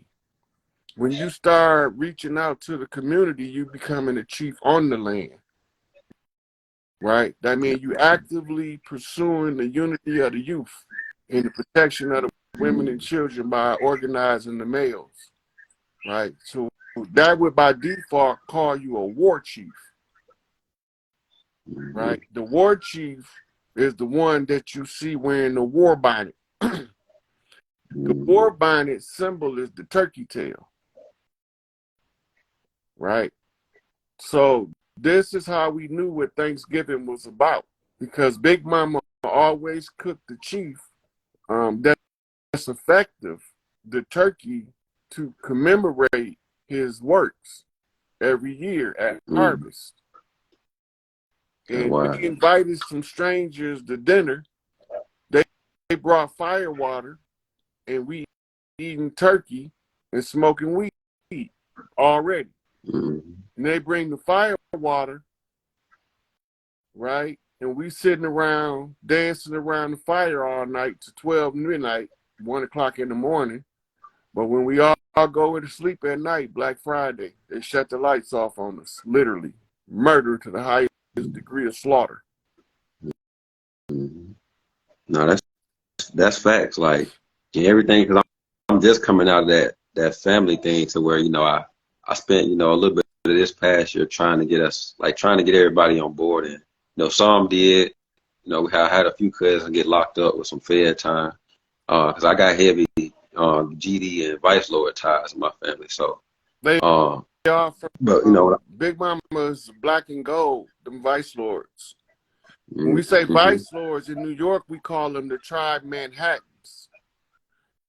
Yeah. And they the gents, the top hat and the cane. They was the welcoming committee for foreigners coming to the land for refuge. Right? And they was always supposed to be protected by the red and the blue. Right? They represent Big Mama's sons is the blue house, and Big Mama's daughters is the red house. But the red house have sons too. And the blue house have daughters too. Right? So we, the other tribes that became gangbangers from government influence, we was actually supposed to uphold the Vice Lord Nation, and we were supposed to assemble the chiefs to the round table of the Vice Lord Nation, because we all fall under Big Mama House as Vice Lords. You can't be a Vice Lord if you haven't mastered your vices, your low vibrational things that keep you subjugated. So in order to get Big Mama shit back, I don't care if you're a Peace Stone Red or a GD Blue, you have to go get the black and gold secure. That's Big Mama house. That's the wealth of the land, the coal and the gold, right? And the coal miner's daughter sings the song, right? But we don't hear it in the hood because she's country and western. Mm-hmm. So, but they's giving us the story. Man. And that's what, because I mean, the guys they starting to come around. The family part is still, we still got a lot of work to do on that area. But I have been linking with certain guys in the community, and we trying to come up with something for this upcoming year to just to outreach it from top to bottom of the state, and try to get these boys to come together, man. Because most of the programs that we had, the extracurricular, the state they've been cut that. We know that's on purpose, but we trying to find our way to just do our part. Because if we don't, they just gonna end up wiping each other out, man. Because Right, but it's they getting don't know worse. we at war with a foreign person that's keeping us Mm-hmm. struggling against each other. The most Mm-hmm. important thing to teach them now is you got somebody coming in as an imposter. They telling your brother to kill you. They telling you to kill your brother. We can't line up against them fighting each other. Mm-hmm. It's time for us to get our shit back, but we got to get our shit together before we can take our shit back. The message goes out from in the single mother circle with sons, right? Because the first thing you have to do is make sure that every male child have a positive male role model. So most of the single mothers' relationships fall apart is why they single. They need a independent male figure that son can go to in the crisis and say, "Hey man, I need some advice from a grown ass man." Mm-hmm. Right? I can't go to no women with this. This is what's going on. See, the breakdown in the community. This is why we have check-in chiefs. Mm-hmm. Like when you come to Michigan, if you stop in Detroit, you check in with Trick, not because you owe him nothing. It's a respect for the land, so we'll know where the boys is at, so we'll know who's the imposter on the land, who's supposed to be here. If you don't know the culture, you don't know who to check in with. You got 5 boroughs in New York, and you got to check in with somebody different in each borough if you're going to be in each borough doing business. But if you're going to just be sightseeing in New York, you can have the OG from Harlem let the OG in Brooklyn know that we got guests on the land, they come in peace. But if you own some bullshit, they going to all click up and fuck your ass up. Mm-hmm. We didn't already fail for it. That's why Biggie had to take that public lashing, because Sitting Bull let him trick him. And he didn't send the alarm out to the other chiefs. And this is what's Crazy Horse job. That's ODB, Shinnecock Nation. He was running back and forth telling y'all who was behind the dirt, bushing them niggas. They trying to kill me, meaning Big Baby Osiris, Baby Jesus. This is the ones that's they on the hunt for the chiefs on the land. He's naming them. And the way that he danced the Crazy Horse is called the Hayoka dance, where you sound and act crazy, but you tell the motherfucking truth. The chiefs know to listen to you, but the outsiders don't know shit. They just laugh and think you making a good parody. All the time, you telling the other chiefs what's going on. Remember, Raekwon the chef. The chef is the chief with an eye. He got an eye with him, a watcher. RZA is the master. What did he do? RZA. RZA sold Zigzag alliances. Sure. Right? So the Wu-Tang Clan was a collection of chiefs trying to push the music out into the public domain without being victims of the system in order to get the message to our people using the old hip hop method.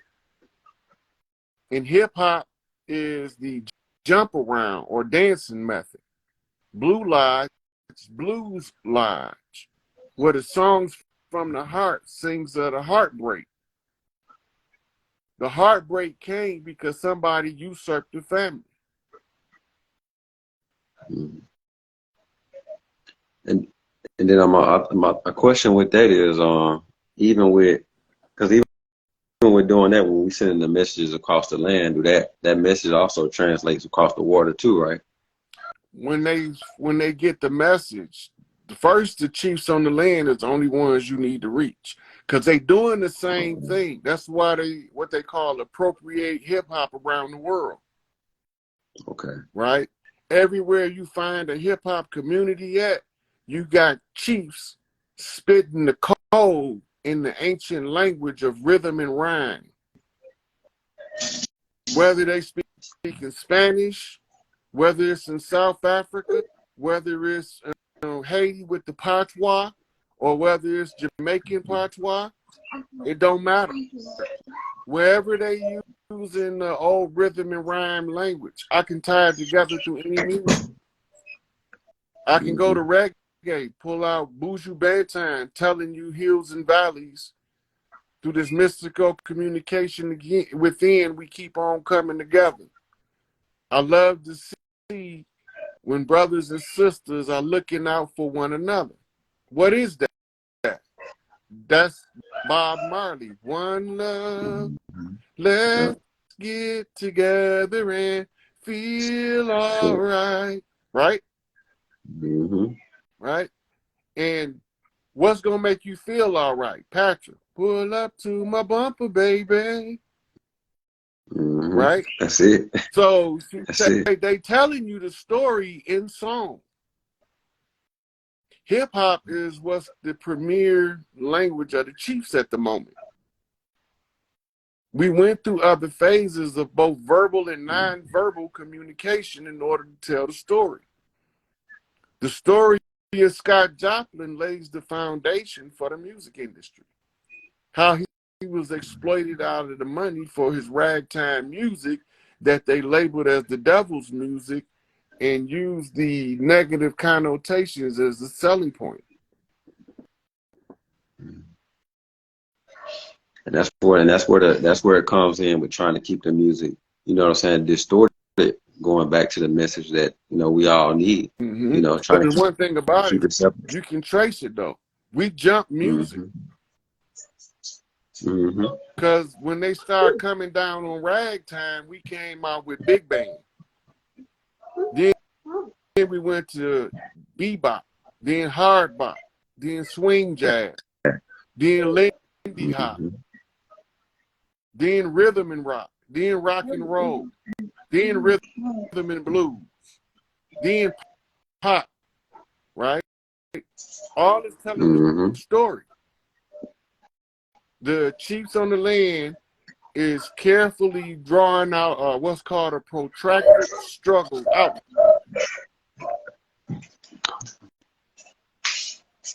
And did you see you said Tupac? I know I saw about Matula Shakur getting a parole. Yes, sir.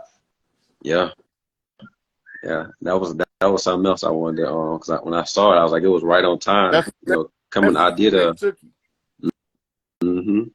Yep, I put up a post early today about in relation to the new movie Avatar, and you saw when the day that they dropped it, how across the globe, everything dealing with, they had the drought in California announced, they had the fish aquariums exploding, like everything happened that same day. So I kept telling them, like, the signs they showing you right now, but we so distracted by a lot of the stuff going on in media that we not doing, like you said, none of the self work, and that window closing for us to actually get it together. Yeah, but that's why it's good that we could see it though, because everybody can't see it. Yeah, and that was me back in I think it was more like May. Because one of the things that I was always gifted with coming up was just like was foresight. It started when my brother lost his leg. He got his leg amputated about 3 months after he graduated high school. but I had a dream about it. I had three separate dreams, like the year beforehand. And going to my mom, my family, they come through that Christian tutelage. They was always like, pray it away, which I always knew it was something off about it. And I kept telling them, like something about to happen to bro. And then nobody believed me until it happened. A year later, on August 2nd, he was with me. We was up to about 4 in the morning. He couldn't even sleep that day. He went to sleep. Had only been at work 2 hours. They come beating on the door. Like your brother got stuck in the machine. And so, like, ever since that day, it was always kind of like a side eye, to where I think it kind of scared him a little bit, what I'm saying, about the information I was giving them. And me intentionally trying to, like, suppress it, because I didn't really want to see stuff before it happened. So I kept trying to, like, move away from it. And then it came back. When I got back to Texas, I started having them same downloads where I'm seeing stuff, 2 or 3 days again before it actually take place, especially once I started fasting. Yeah, when you start fasting, you start seeing or vibrating faster, right? And when you start vibrating faster, you're able to tap into higher frequencies of energy, which also ties to higher frequencies of thought. So it begin to open up centers in the mind where you can see shit like Mm-hmm. like you got a video player in front of your face. Right. A lot of times it felt like remote viewing where I'll be, dreaming. Probably more like astral remote viewing, how I would describe it. And it was just like certain events. The more I try to shut it off, the more it's like, nah, like you need to see this and you need to relay this message. So I never really post off, more so me researching than it is like you always say, kind of Big Mama telling me like I need you to put this out. And it's usually always somebody inboxing me like, yo, I was just thinking about that or I needed that piece. So, it ain't for self, I do it for the people that can reach why, because I'm learning along the way too. So I ain't finna act like I know it all. I'm finding out something new every day. And So like, I call myself the master student. I'm still learning. yeah, They try to be a like, master teacher. No. I ain't ready for that one. The yeah, master man. teacher's But still around. I'm waiting on his ass to come on so I can get my next set of motherfucking scrolls to read. no, I'm with you, bro. And but you put that work in though. Like I said, I just ran across you to be honest within the past year, but it spoke to my spirit, man. So I knew I had to reach out. I knew I had to connect with you, and I do want to probably build with you offline, without saying too much on here and But my little man, he want my attention, so I'm gonna get back with him. But I definitely appreciate you, King, for bringing me on, and we'll tap back in. For sure. Peace, God. Appreciate you, Yes, bro. sir.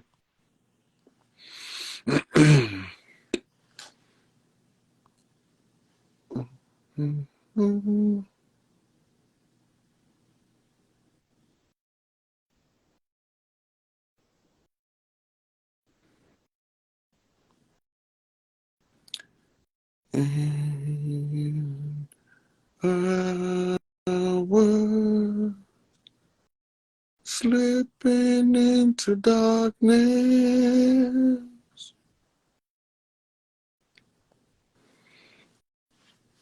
when so when you astral project, there won't be any mistake about it. Astral projection is like being woke. It's being totally conscious in the dream state. Hey. You know you in here, right? Oh no, I didn't. Oh, she dipped.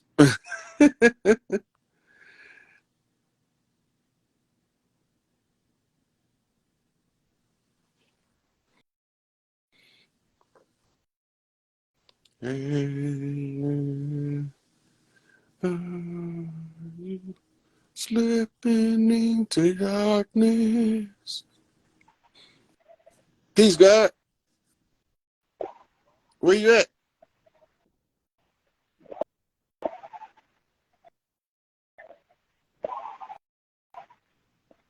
You must not know he in there either.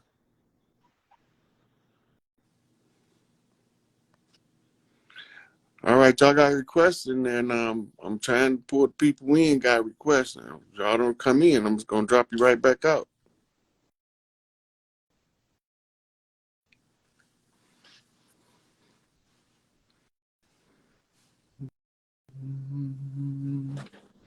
Well, hello there. I was hoping you let me get on. Well, We you talk live. live on stage, up close and personal. Where you chiming in from?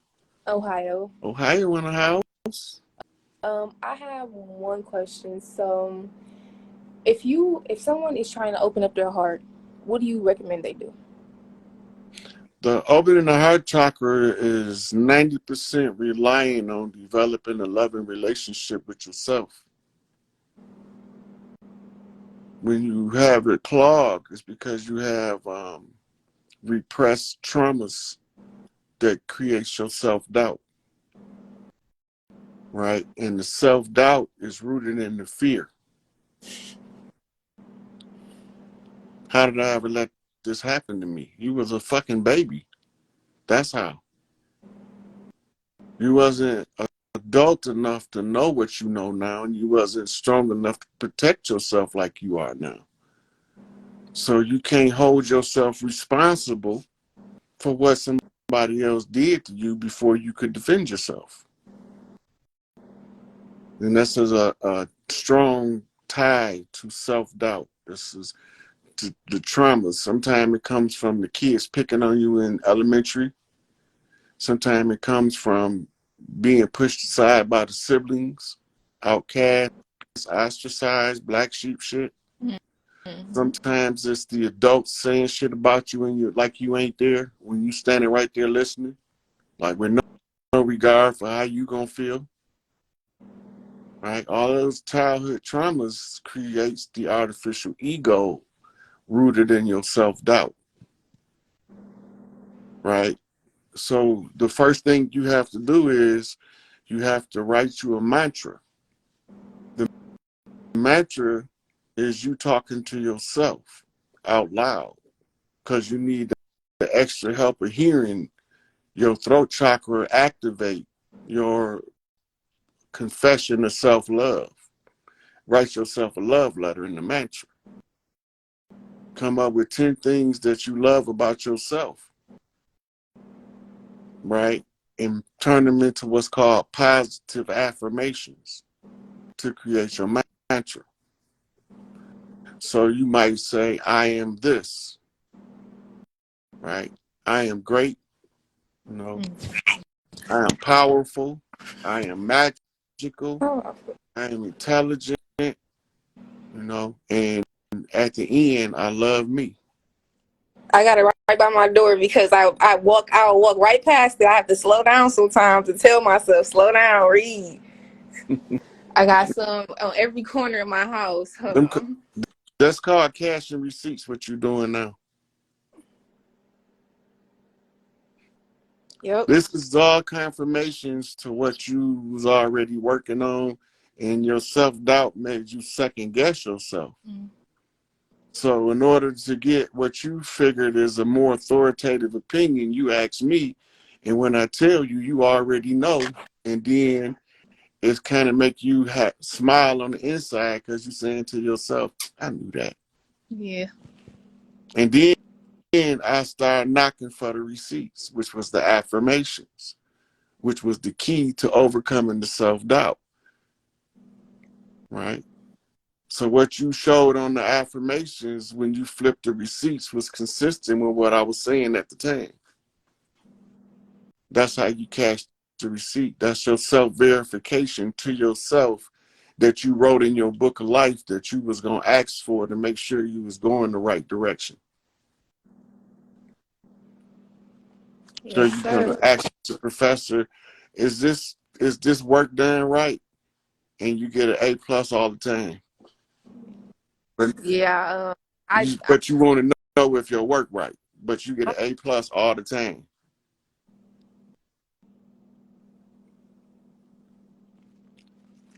I needed that.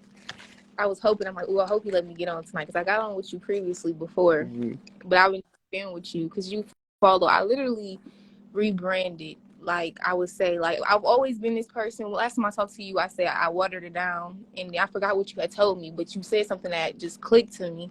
But when you were speaking to the guy about being a chief, I'm basically, like I was saying, took their system inside out. Like I tell people all the time, I'm about to graduate college. I was like, if I didn't, I would never recommend nobody to go to college. I wouldn't. That's me. But you learn their system. So I'm trying to use it to my leverage.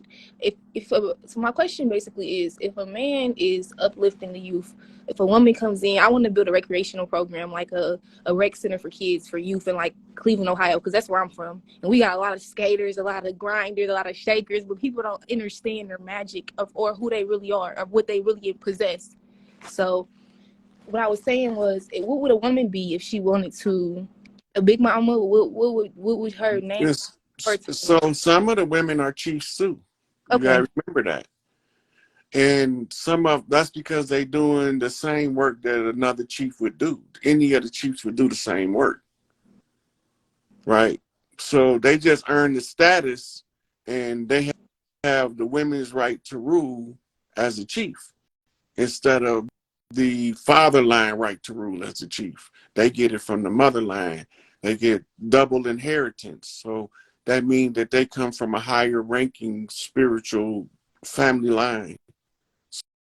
So they rule as the chief because they got the right to rule and inherit.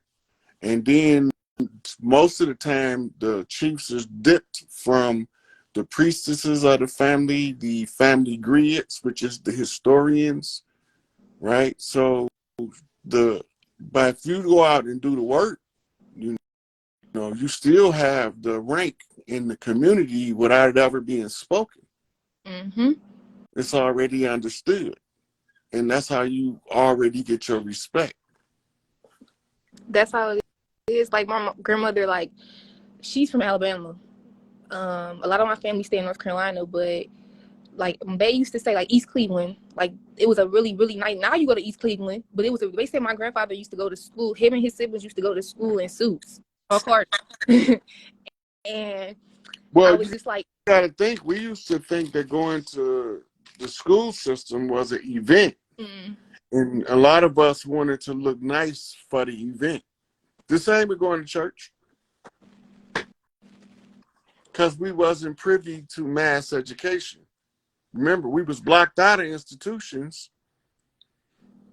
So we couldn't get into the institutions of learning. So when we did get into them, even if they was ours, like for instance, Brainerd University, that was reopened by Felicia Rashad and Debbie Allen, was where the original dress codes came from for the youth in school, where they was wearing uniforms. And their uniforms was back then what you call a knickerbocker suit. Right? So we don't even know the influence. The little kid with the book bag and knickerbockers and long socks comes from Brainerd University. Right? They was the ones that was the original brainiacs and the original nerds. And they was our children being taught by us. They couldn't have that shit. Because when we teach our own, we teach them with excellence to achieve excellence excellently every time. We don't compare them to nobody but themselves. Because nobody can compare to you but you. mm-hmm. Right? And when we start to understand that, we start growing into our power more fully. We don't have clogged throat chakras, plugged up heart chakras, clogged up third eye chakras. They was doing all that shit by miseducation, making us look at south is down and north is up when it's the other way around.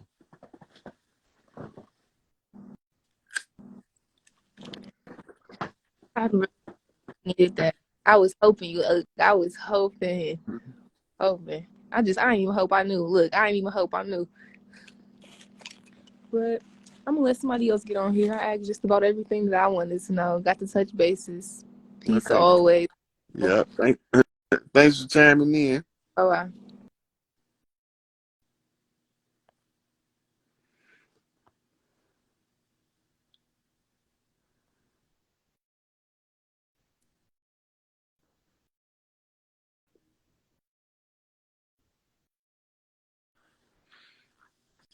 Yeah, so we talking about teaching the new way for the peace, God. Hey, God, what's up? What's going on with you? You got some background noise over there. You got a speaker on or something? No, no speaker, no speaker. Hold on. All right, you hear me better? Yep. That. Yeah, man. Thank you for putting me on, man. I'm glad to talk to you. You For know, sure. For I've been picking up, taking in the knowledge, one day at a time. And, man, I appreciate it. And, man, I got a million questions, man, but I know we don't got a million a day. But pretty much, like right now, I'm in Canada. And, I grew up in South Florida, and my parents are from Haiti. So it's like I'm like all over the globe sometimes in my head, and following, like right, you following the trail. yeah, I feel that. And I feel like I'm at the end, at the end of the trail, and I gotta trace myself back down to like Florida, IET, and then do like I feel like I gotta do the whole circle. Yeah, so look, we've been dealing with IAT real strong for the last few weeks. Mm-hmm. All you gotta do is look at the chat. You see what I'm talking about. We've been Mm-hmm. dealing with the with IAT and the Oshun energy and the return of the Oshun festivals and ceremonies, right? So a lot of Haitian energy has been rolling in. I hear Sister Bayendo correcting me in the back of my head for saying Haiti. But so when the energy, Big Mama energy moving you, because you gave the path. You said your parents is Haitian, you was born in Florida, you end up in Canada. I was born in Canada and I grew up in Florida, and now I'm back in Canada again. Okay, that's called a zigzag, up Mm. and down, right? So the trail that you are following is one of the elders from the Haitian Revolution came to Florida, fought in the Gullah Wars, settled in Canada, right? But he had to get back to Florida because Florida the finish line, right? Mm. So you I go can't. to so you move to Florida, you grow up in Florida, you growing up under the finish. Once your maturity level peak, guess where you got to go back to? IET, Canada. Canada, back again. That's where you at now.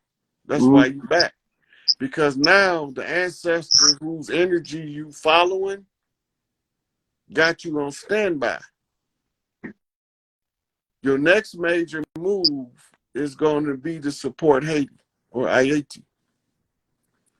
And how I guess I gotta go within to figure out how am I gonna Okay, this contribute is to a that. clue. Look at what you've been learning to do over your lifetime, the skills. Say, okay, all of these skills I learned, what job would I have that requires these skills? And that's your clue as to what you'll be doing. Mm. That's Look at interesting. also the stuff you got an excessive interest in. Why are you interested in that? That's another clue. Like construction, building, things like that. Like architecture, engineering. Have you seen Port-au-Prince lately? Yeah, yeah, it's not looking good. Mm-hmm. We about to have once we get the Oshun ritual, they're about to have a massive cleanup and rebuilding project an AAT, and they are going to be requesting all of the men who can support, that got the skills to assist in the rebuilding, to return home. Now you know what your tools are. You know what your skill set is. So once they call for the rebuild, you know how you can help and you know how to offer your assistance. Now you That's real. don't need nobody to tell you. You already know what to do. Yeah, that's real. That's real, man. And that's what's up, man. I appreciate that, man. Yeah. So this is what in the last 30 years, Big Mama has sent Haitian people to learn different skill sets all over the world and, and foreign languages. When the call comes for y'all to return back to Haiti, you're not going to be able to resist the rebuilding process. And once this transpires, the energy going to be so strong, everybody going to come to contribute. How can we contribute? And sad to say it, but don't nothing move for Haiti get fixed. Mm. That's from the elders. It ain't got nothing to do with me. I'm just beating the motherfucking drum to tell y'all it's coming and it's getting closer because now you trying to find your place in the return or the redemption of Haiti. Yeah, This is why you even chimed in on this conversation. right. It was gonna come up sooner or later in the conversation because if you notice, we haven't talked about Haiti until you came in. It Uh, has to yeah, come up. have to. So,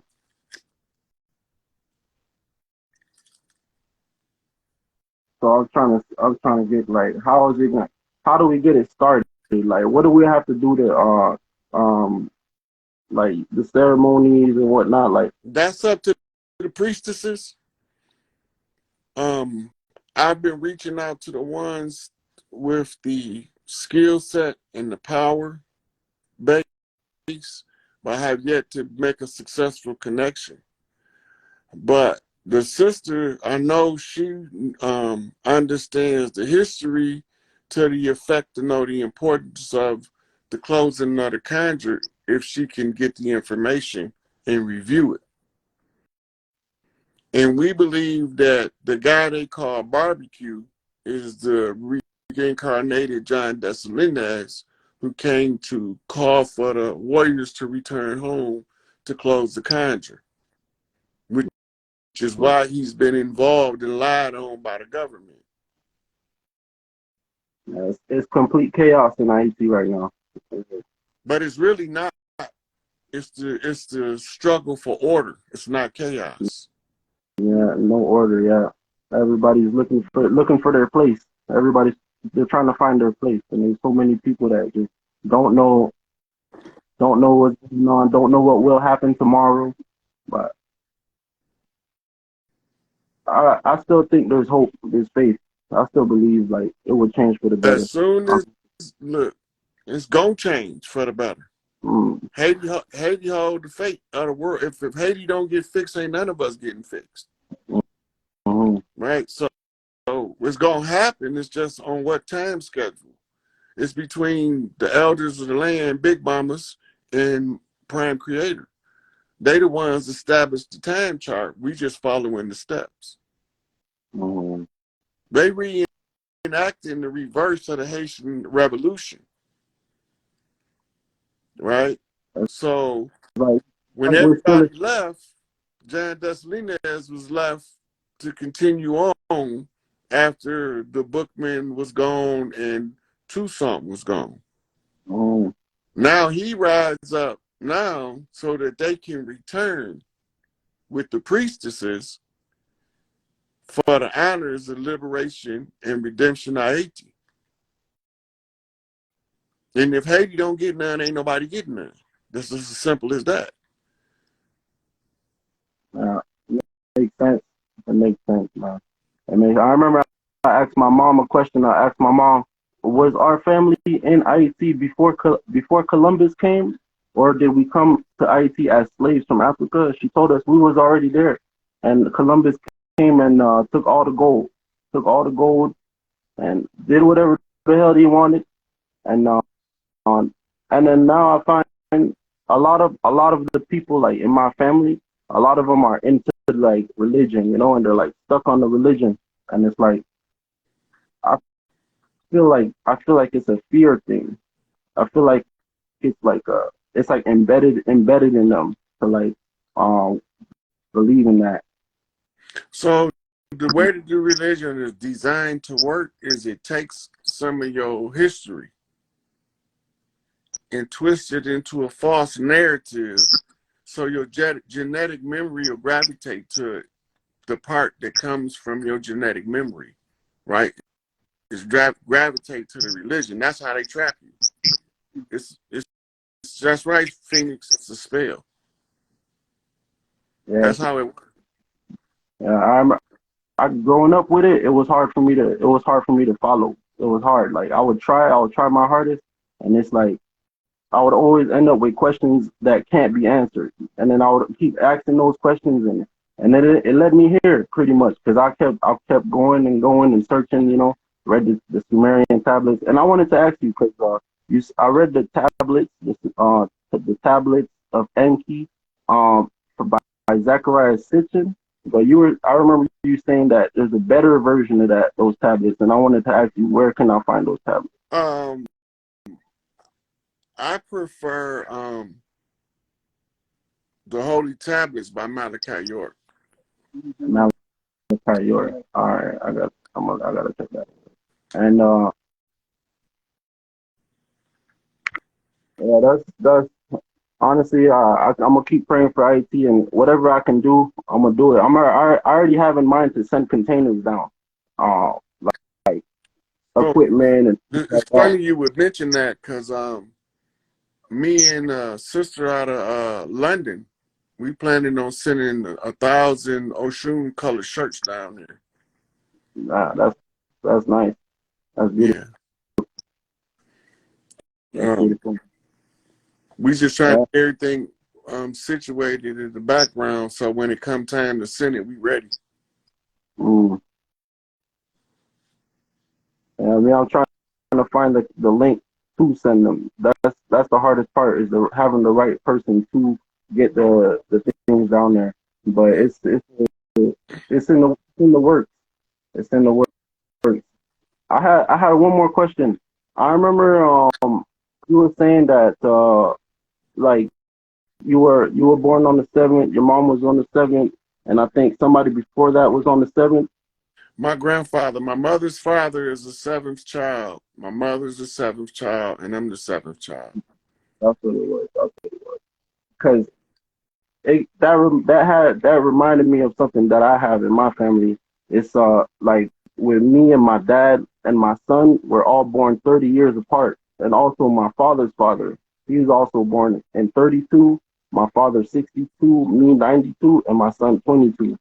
And I found like I found that pattern out, and I don't know what it means, but It's Blue I Lodge. It's called a 30 flip. 30 is the 30s, truths and vogues. The truth is in vogue, meaning style. The style is the truth. So Blue Lodge not. That's a Crooked Man walking. That's Big Tookie House, West Coast. That's Larry House in the Midwest. mm, that's deep, man. I still don't. I hear it. I heard. I took it in, but I don't understand it It's a fully. Understand it. code.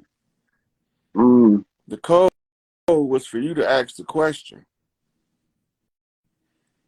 The cars, Big Tookie era and Larry era, the cars was sitting on truths and vogues, right? So it's a specific style. When you talk about the Red House, they like BBS's 90 spokes, right? That's a different knock from the 30 spokes, right? So it's a code coming in. It's an auto flip, which is an automatic flip. You identify 430s apart. That's 4 wheels on the car, mm, right? The car is a blue car on Trues and Vogues. Trues and Vogue. Right. Which means Vogue meaning style. Trues is the truth. To put the truth in style means to flip out the answer. That's deep. That's deep. Yeah, it's where the rubber meet the road. Mm-hmm. That's what they call in real time. Where the rubber meet the road.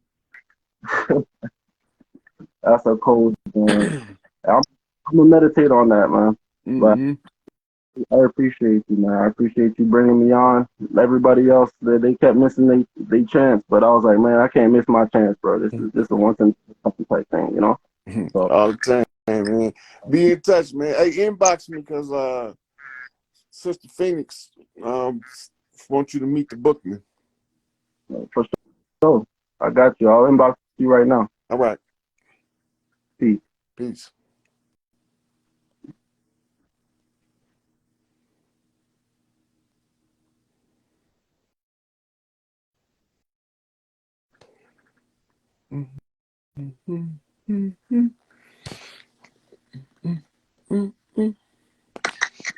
Well, hello there. How you doing, man? I'm doing great. How you doing with your Oshun colors on, glowing like the sun? I'm good. I ain't gonna stay long. I was just, we've been trying to link for a minute. So I was like, actually about to go and jump on live, and I saw you live, and I was like, let me just go say what's up, see if we can get something going later, maybe. But how you feeling? Oh, I'm great. Yeah. How you feeling? I'm good. I'm blessed. No complaints over here. I'm good. I'm good. Yeah. So tell the people about your spiritual healer and what else? All right. So you want me to do all of that? Yeah. Okay. No, I do the hypnotherapy, spiritual hypnotherapy. Help dealing with maybe that's something we can build on. Past life regression and healing past lives and healing even, issues in this current life as well. But yeah, I don't know. I wasn't really prepared for all that, bro. I was just coming on to talk to you and say what's up. No, you come on here now. You come on here with Oshun colors and the braids, smiling like big mama. You finna tell us something. Oh God. Oh God, I feel you. I don't know what you want me to talk about. I don't know what you want me to talk about. What you want me to tell the people about? You? Okay. So How you get into hypnosis and healing through hypnosis? Long story, but we got time, right? So it kind of always talk about my journey started back when I was about 5 years old. Because that was, of course, during the time where I was, grew up in the church. My family was heavily in the church. Still is. Hallelujah.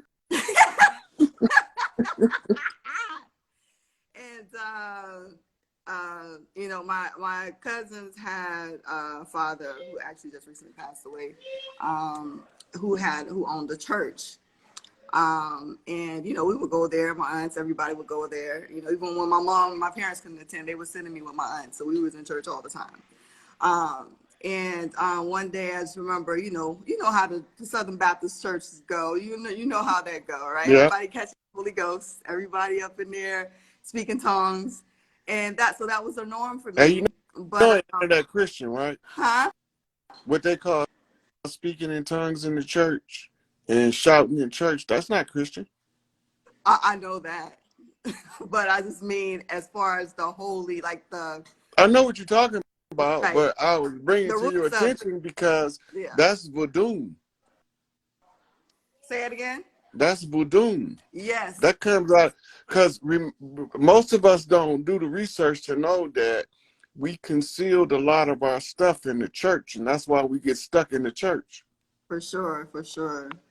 Most definitely, most definitely. But they a lot, and I said this to someone the other day. A lot of stuff is happening in the Christian church. They don't know that what they're doing isn't rooted in Christianity. So, but you know, you can't tell them otherwise. So, it is what it is. Yeah. So, anywho, what I was talking about in terms of like speaking in tongues and whatnot. So that was a norm for me. And so one day, I don't know, just my little 5-year-old brain clicked and was just like, because I was always a very analytical person, even as a child, very analytical, want to know how things work, why they work, just always very introspective in that way. And one day I saw them, catching the Holy Ghost, speaking in tongues. I was just like, I want to feel that. I wonder what that feels like. I want to experience that. Like, how are they doing that? And, and I would watch them for a minute. So I know they wasn't just like faking it, but I knew there was something behind it. And so I was like, I want to experience that. I want to experience that. And so I was watching them. Then one day I was like, well, maybe they start off faking it. And then it, it sort of happens from there, right? Fake it till you And so, make it. right. That's what my little 5-year-old. So that was my, understanding of maybe that's how it starts, and then it kind of tumbles into something. So I go on out there. I was like, okay, I'm gonna try that. Go on out there, jumping, hooping, and hollering, acting like I don't talk the Holy Ghost. And I'll fall out on the ground. They come and cover your legs with a little white sheet, and I'm laying there, and I'm thinking, can't do it. I don't feel nothing. This ain't working. I don't know what's going on. And so from that moment, I've always just had this, I was always on a seeking path of wanting to find the divine, wanting to have that connection, wanting to have that authentic connection with Source Divine, wanting to feel that energy that I know good and well they were feeling, and that, there's nowhere in hell they could be making it up. So, so that is what my earliest led to that whole situation, or to the whole path that I'm on right now. Fast forward to me growing up, of course, through, middle school, high school. I was still in the church, but still didn't feel like, I wasn't getting what I was looking for. And of course, got into college and got exposed to other things, all different types of spirituality, everything. Met my husband, who's my husband now. He introduced me to Nation of God's Earth, 5%, things of that nature.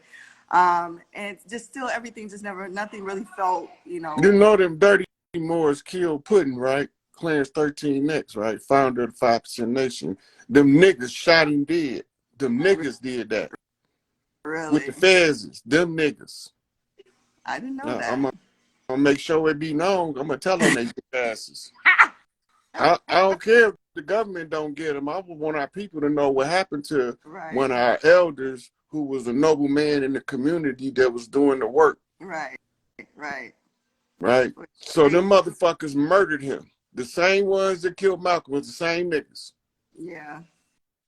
Truth is truth. Truth is truth. Nobody can't hate on that. The truth is truth. So yeah, like I said, nothing ever really felt, good for me. I went through, stages throughout my life, just doing shadow work before it was known as shadow work, not even knowing what it was, just knowing I had to do it, being led through different, tools like numerology, astrology, things of that nature, just trying to find my purpose, because I already knew that whatever I was going to be doing, it had to be in alignment with what I'm here for. I just always knew there's a reason I'm here. Like I'm not just here by chance. It should just, no way I'm just here just by chance. It just didn't make sense to me. And I just knew that there was something here that I was supposed to do. And that was just, led me on the path. But one day I remember walking through a library. I was with my children at the time, toddlers. And I'm walking down this aisle on the library, and there's this one book just kind of like, how the books are usually standing up, but one book was kind of like on the side like that, sticking out. And so it was just like, let's go ahead and push the book up. So I was like, well, I'm walking this way. Let me just go ahead and walk by. You know, I'll push it up in the right direction. And you know, Spirit told me just look at the title. And I look at the title, and it's about past lives. And I was like, And so, you know, that piqued my interest. And I was just like, pulled the book out, started reading it, and just got hooked on everything that I was reading in terms of like, you know, through hypnosis. Like I'd known the hypnosis, but it was like my understanding of it was like everybody else's like mind control. Or they'll make me bark like a dog and cluck like a chicken and all that kind of stuff. And so my understanding of it was limited, but I was fascinated by what you could do in that state of mind, accessing the subconscious mind and things of that nature. And then I just kept reading. I was reading so many books on it, like so many books. And one day I found this not a website, a YouTube channel with this lady, Hispanic lady, who was doing hypnosis sessions, and she was posting some of them online. And she was doing, I don't know if I'm sure you see some of my videos on YouTube, right? So some of her videos, or all of her videos, was pretty much very similar to what I show in mine. Like she's kind of showing like a lot in terms of like the whole session that she would do. And she would show like, you know, this person, you know, dealing with situations in their present life, but also them going to past lives and all this other kind of stuff. And I was just like, this is amazing. And I'm sitting here watching these people, and I'm like, ain't no in hell they faking this. Like, this is crazy that she could do this shit just by accessing your subconscious through hypnosis. This is crazy. So anyway, I got stuck on it, was just watching it morning, noon, night. I'm in the kitchen one day and I'm watching it. You know, my husband was hip to it. I would show him the videos. And one day I'm in the kitchen and my husband's like, you should do this work. You'd be good at this work. And I was like, I don't know about all that. I don't know if I'm trying to do all that. You know, my parents might disown me. And I legit had that fear. Like, I don't know. My parents really gonna be like, I'm crazy. But at the same time, I was like, I just never even considered that that's something that I would want to do. It was just, I just was fascinated by it, but never considered doing it myself. You know what I mean? So anyway, my husband encouraged me. Was like, yo, like, no, you would be great at this. You need to do it.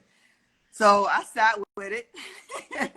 And Spirit was like, you know, co-signed. Was like, yeah, this is what you need to do. This is what, like, I got all the arrow points. Like, this is what we've been preparing you for. And it was just like, okay, you know, kind of like one of those, like, y'all really want me to do this? I don't know. My parents, they gonna, you know, disown me, you know, because they still in the church. And, you know, I'm not in the church anymore. I haven't been in church for a minute. Like, but I was just very like fearful of that. So anyway, Spirit was just like, listen, you can't be living for everybody else. You need to do what we told you to do. This is what you're here for. This is part of your path, and just do it. I know it's gonna be a little scary. It's something new. It's something that you're not, you know, used to. It's out of the box. Trust us. And so I was just like, okay. And I went for it, and the rest is history. Did you take classes on hypnosis? I did 2 different trainings. One was like one for what's the name of it? Introspective hypnosis. I did a training. And then that one didn't give me as much tools as I needed. I felt like I was missing something. That was more I wanted to do with my clients. There was so much more. I was like, I need these more tools.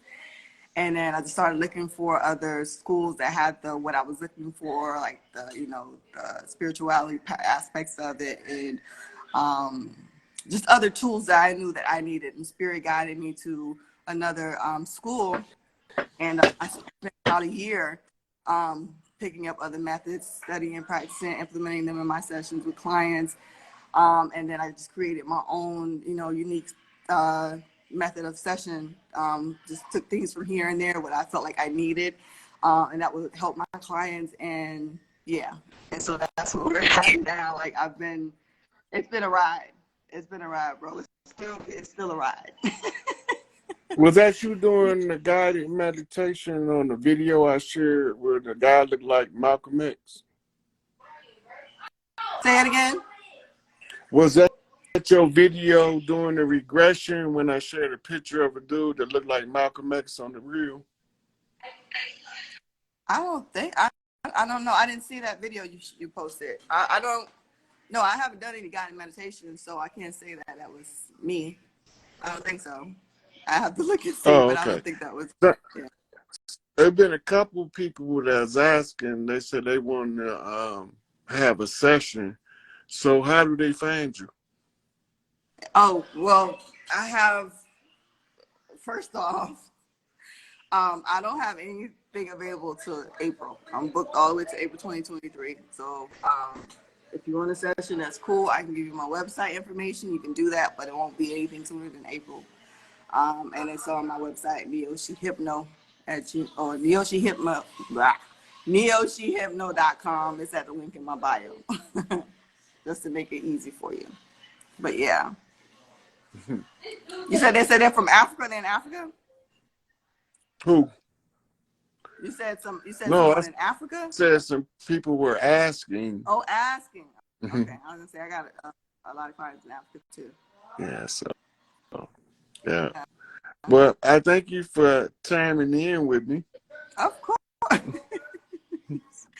Appreciate it. Let me ask you one thing though, real quick. My husband just discovered you the other day. He was like, yeah, I like Rod, man. He's on point. He's on point. He said that you were speaking to somebody about remembering past lives or something like that the other day. I didn't catch it out on he, but he told me briefly about it. But that's what I want to link with you about. Getting some. This is kind of us doing later, whenever you have the time, we can make our schedules match. Kind of do like a live on that. Okay, well, just inbox me. We'll figure it out. Yeah. All right. Cool. All right. All right. Later, bro. All right. I'll talk to you later, sweetie. All right. Peace.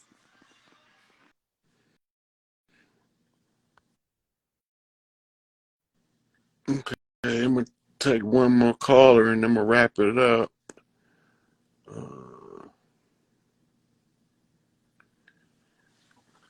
Hit this Cindy girl.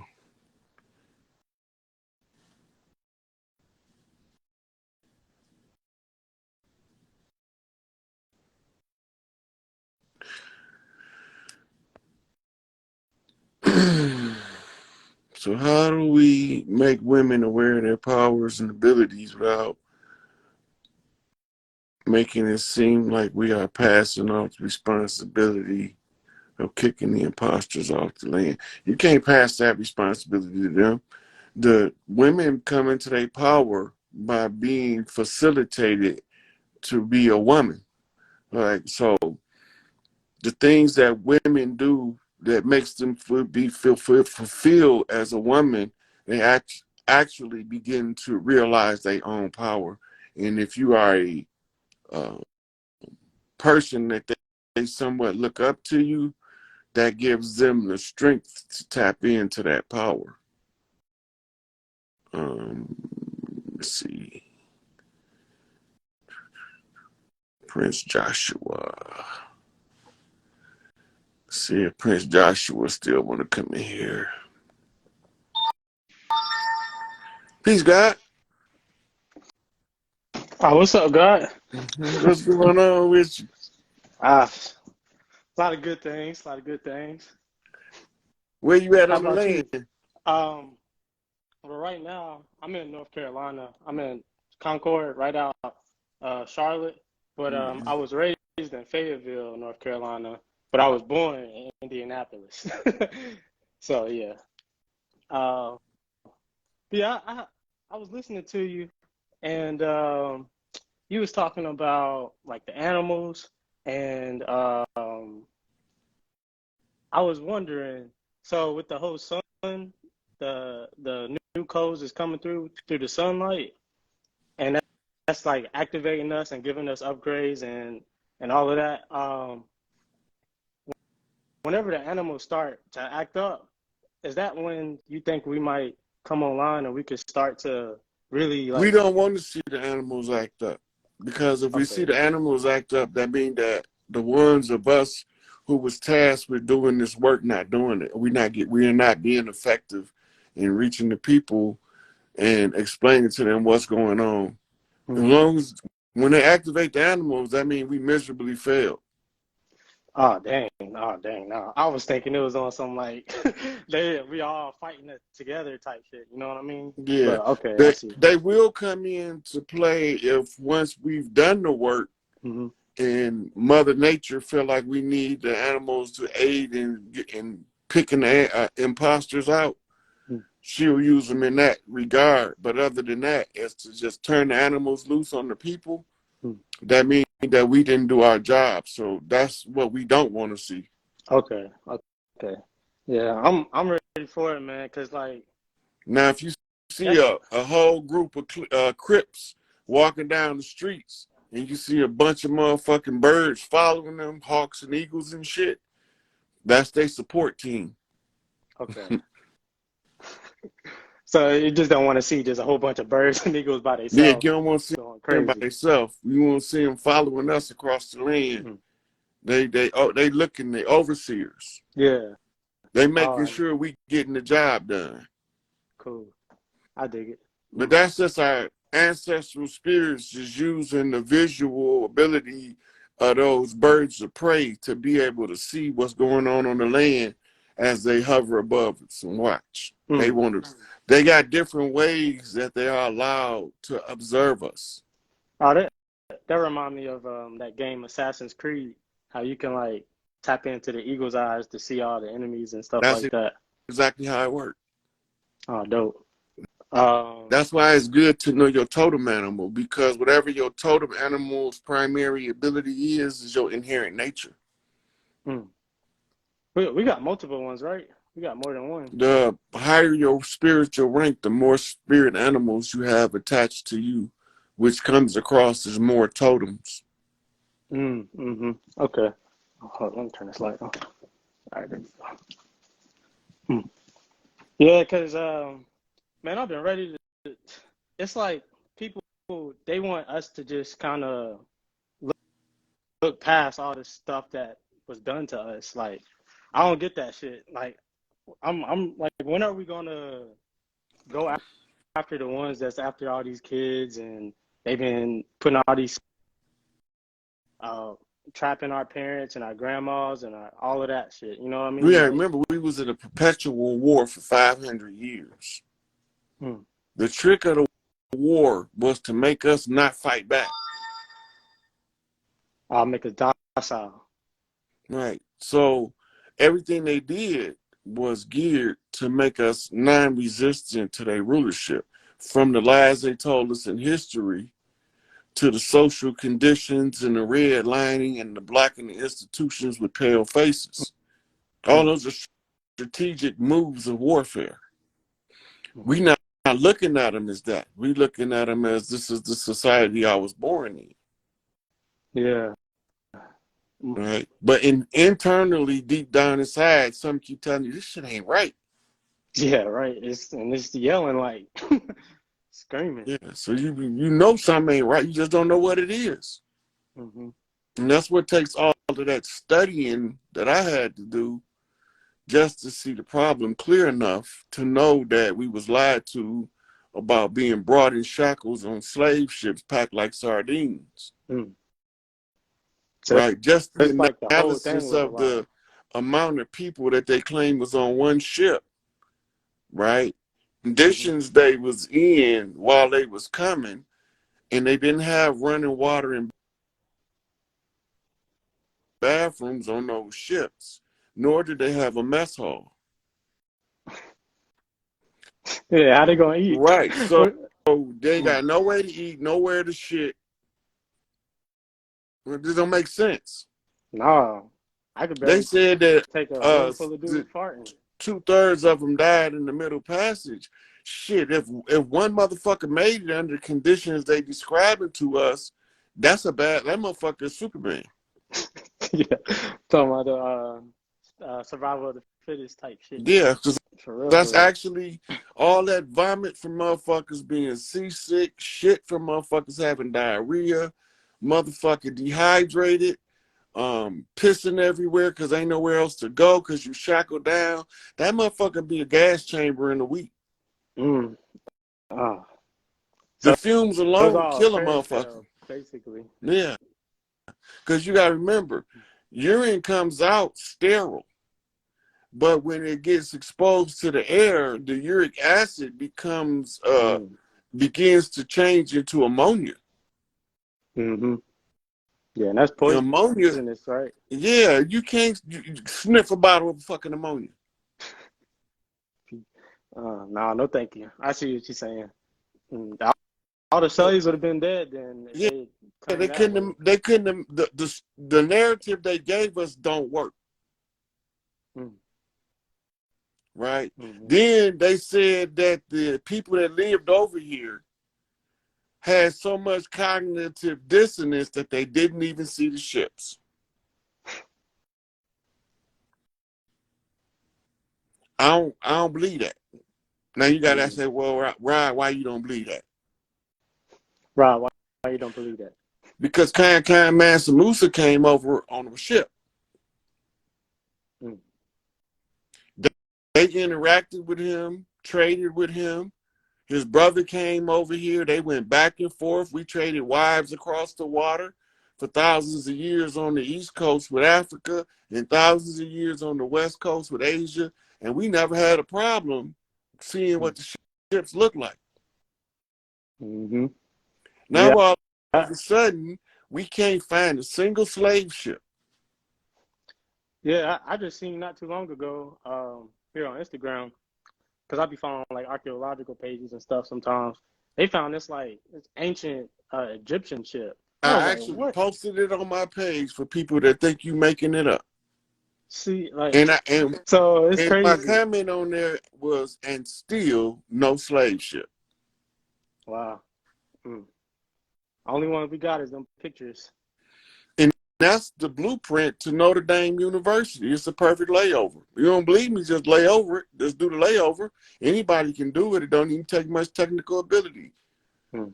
All you need is is a layover app, a photo editing app that got the layover capability where you can lighten and darken the contrast, Mm-hmm. and you'll see exactly what I'm talking about. Damn. Because it was an academic plot, and that's the location that the story of the slave narrative was created as an educational tool of war. So it was almost like the war tables for them was in the like schools and stuff. Right. So when they used Notre Dame, when they used professors at Notre Dame to write the slave narrative, right, they have to give us a way to identify who it was that wrote it and where it came from. Kind of like they signature. Right. But we ain't gonna never, only a retarded motherfucker like me would do a layover of a slave ship with Notre Dame University. Nah, that's not retarded. That's like genius. But the average person is not gonna never click. But when I'm looking at the aerial view of Notre Dame University, all I keep saying is I've seen that picture before. Where the fuck did I see that picture? And I'm scrolling through some shit, and lo and behold, I see the slave ship, and I was like, damn, I look like Notre Dame University. Yo, that's wild. That's so then I go do the fucking layover, and lo and behold, it's the blueprint for Notre Dame University. So the slave narrative is a Notre Dame creation. Damn.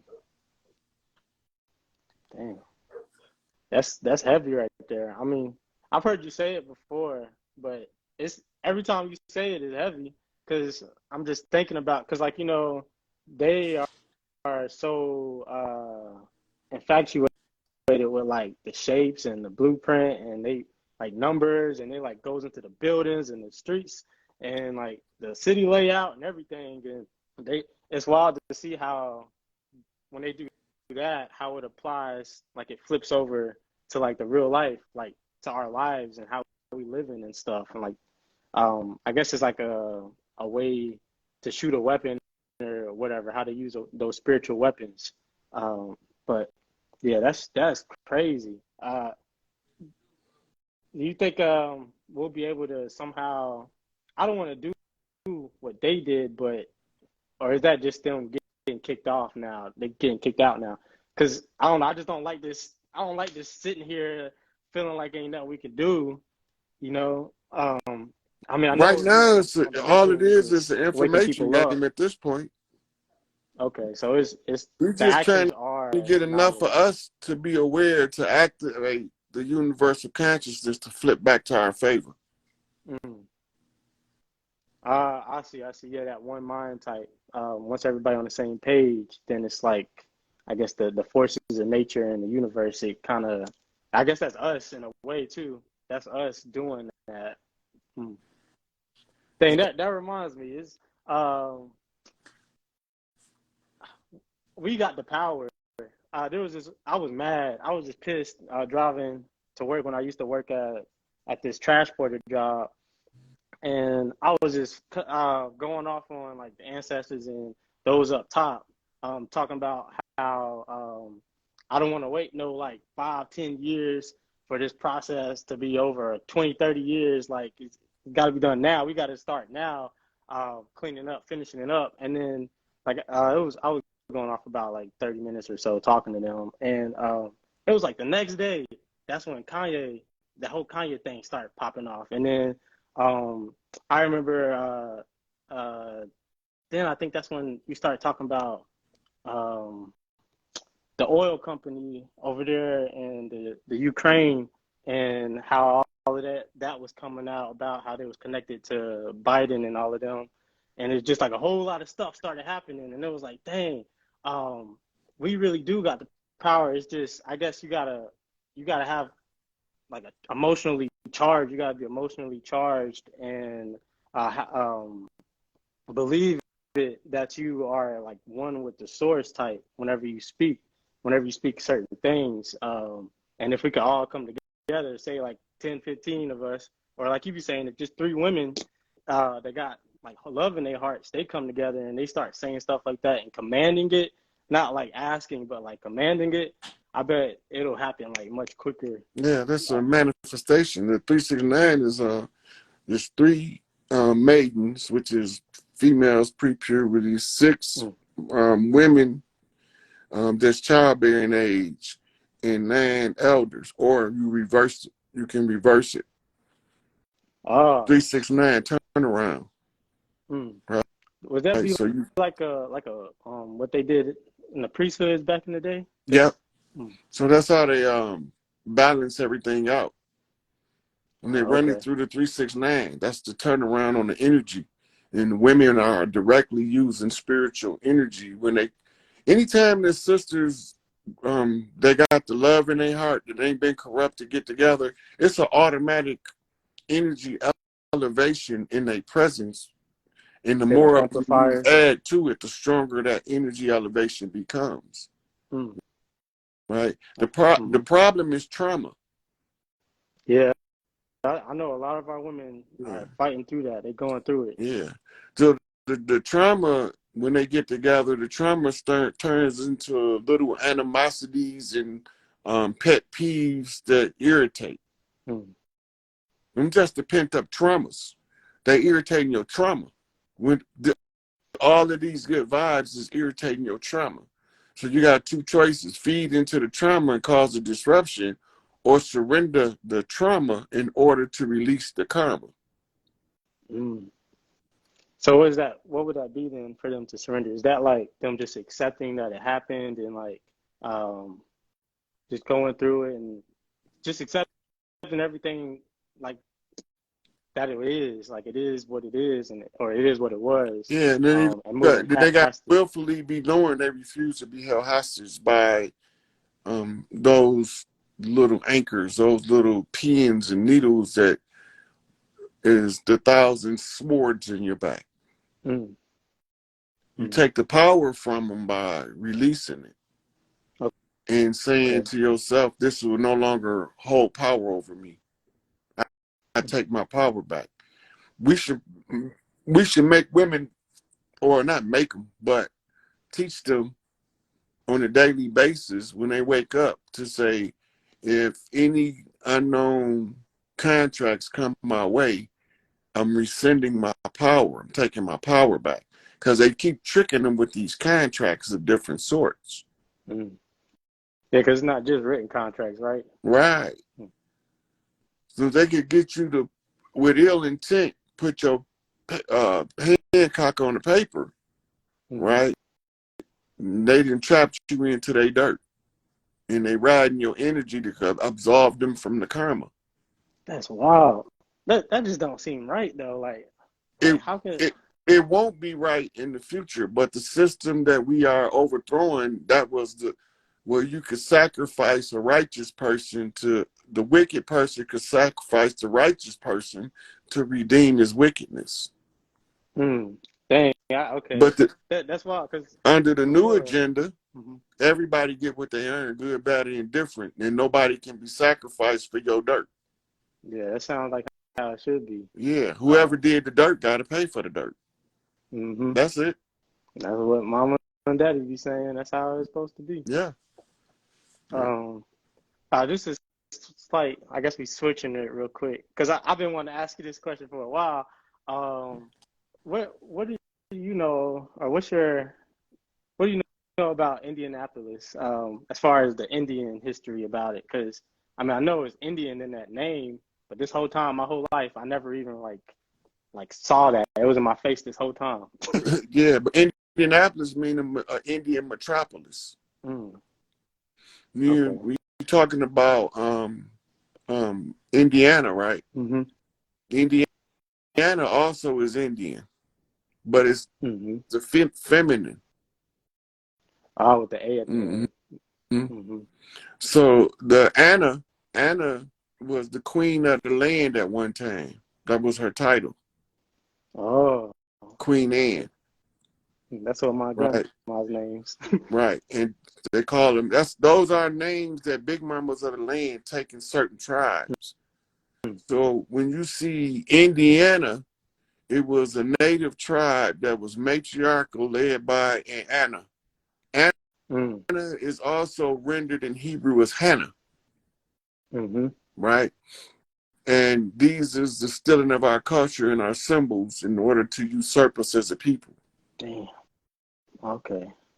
Mm, Right. The whole Midwest territory, that's the have a different group of tribes than the Northeast territory. mm-hmm. The reason why they was able to do what they did because the tribes in the East got conquered so fast they couldn't tell none of the rest of the tribes. It was like a surprise attack type Yeah. thing. Mm, So when they couldn't tell the rest of the tribes, we figured if they got past them goons we got on the East Coast, goddamn it, they got to be A1. But we ain't know they used artifice of deception. mm, mm-hmm. That's why they write it in the book that the devil will come at you in every artifice of deception. He will seek to snare you at every turn. They have to Mm. tell you what they doing to you, That's showing up what but they did. they can code it. Mm, They can tell you in a roundabout way. They don't have to directly say, hey, this is what we about to do. We about to fuck y'all up, right? We about to turn y'all little boys into little girls and y'all little girls into little boys so y'all can't reproduce. We're going to feminize the males so they can't protect the females. And we're going to turn the women into warriors because they can't defend against these males that we sending. We're going to take out our matriarchy and put in the patriarchy. And then we're going to miseducate our children so they'll never figure out what we're doing to them. They ain't tell it to us like that. But they wrote about it in mm, their secret documents. mm-hmm. And then they circulate them in the public domain because if you want to hide something from a nigga, put it in the book. Mm. Right? So they wrote it and they put it in their books as morals and dogmas, as the protocols of the wise men of Zion. Who in the fuck is these motherfuckers and where did they come from? It's a good question. Facts, Right? though. In the Yeah. protocols, it tell you exactly how to take over a group of people, step by step. Mm. The defense to that is written by Dr. Neely Fuller, the United Independent Compensatory Code Concept for Breaking the Chains of White Supremacy. Right? Mm. Right? It's a counter-race document, a counter-race war document, meaning they use race as the tool of war. This is how you overcome that tool or artifice of war. Mm. When you study the art of war, they tell you that if you can out-strategize the other generals, you don't have to fight the battle. Mm. So then you develop your strategy skills through playing chess. Yeah. Now you take it off the chessboard and you look at it in, like the movie Fresh, and see if you can see it play out in real life. That's the application, applying it, practical. There we go. That's the word I was looking for. Yeah. That's how you go from a speculative Mason to an operative Mason. You went from the one thinking about it to the one doing the work. Did you have enough time to study the problem in order to find a solution? And then I say, I studied enough time to study the problem. Not only did I find a solution, I found the cause of the problem, who did it, where they came from, when they came, how they came, what they told us. I identified the lie they gave and the truth that it reveals. Man, I'm grateful for it. Shoot. Yeah, man.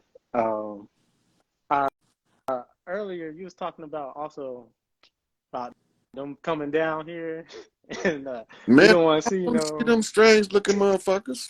Yeah. Can you imagine standing next to a nigga and he got a horse for a body and his upper torso from the neck up of the horse is a human? You just be staring at him. You wouldn't even be talking to him. Like, looking at this motherfucker like, nigga, you got 4 legs and 2 arms and a whole torso sticking out the top. Yeah. What the fuck is you? I don't want to see that shit. Facts, man. Yeah, I'm spoiled with the anatomy of the human, even the obese ones and the anorexic ones. I can deal with all that shit because that's within the realms of my motherfucking reality. I don't want to deal with no motherfucker that look like goddamn Chewbacca. Oh, man. So one of my he's one of my teachers. I've had a lot of them. It's actually divine insight I'm talking about. One of the things, bro. That's one Tucson. of the things Tucson was saying was how some of us we actually are dragons and like phoenixes. Now, right. So in the spirit realm, this for the level of mastery. Those are the symbols that I identify the levels of mastery. When you reach Phoenix, you've reached the top level of mastery of all of the rest of the masters that came before you. All right, I dig it now. So that's just a symbol. It's not like niggas literally. And when you're a dragon, you're a master. Okay. But to become a full-fledged Thunderbird, now you a master of masters, a self-raised master. You did something that's the most difficult of the tasks issued to the chiefs on the land. Can you raise yourself up to know what side of the land you from without nobody telling you outside yourself? That's that deep within, know yourself type thing. Yeah. For real. That's what the whole thing is about, because getting to know yourself, becoming familiar with who you are, you know how to deal better with other people. You know how to not put yourself into what you call trigger situations. Because you know your buttons and stuff. Like. Right. So I got certain stuff I just don't tolerate in my presence. Right. And I don't put myself into the position to be exposed to the things I don't tolerate.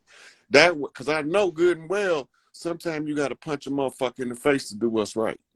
Yep. Chop them in the throat, push their snot box back, get their back dirty, stretch them motherfuckers out, make them go into contortions while they laying on the ground. They lesson sheet. Right. So now to keep me from having to correct too many motherfuckers where I become the pariah, I don't put myself into conditions that would require me to encounter these people.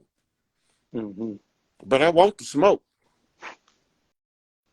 But I got to make sure I'm right first. Yeah. You're just not out there just shooting anybody type shit. Yeah. So I can't just do whatever, any old thing. Like, I'm not finna walk down the street and see a gang of dudes whooping on a chick. No. And then I don't care if it's the police. I just can't do it. That type of shit, you probably don't even realize you did something until you after it happened. You be like, oh dang, I done shit. You okay? Okay, let's go. Mm-hmm. Type thing. Yeah, so that's why I be cautious of who I go places with, because Hmm. I'm not finna go somewhere with somebody that got trouble everywhere they go. That's because they didn't do the work, right? Well, Or look, if a person got trouble everywhere they go, guess what the problem is? is it them? Yep, because they the only motherfucker everywhere they go. Yeah. Yep. So Hmm. if they the problem, I'm going to avoid them like the plague. Because it was spread. Right. Because they don't have enough self-respect not to put themselves in those adverse situations. And I got enough self-respect to not get in their way while they doing Mm. Now that leads me to another thought. So people like that, like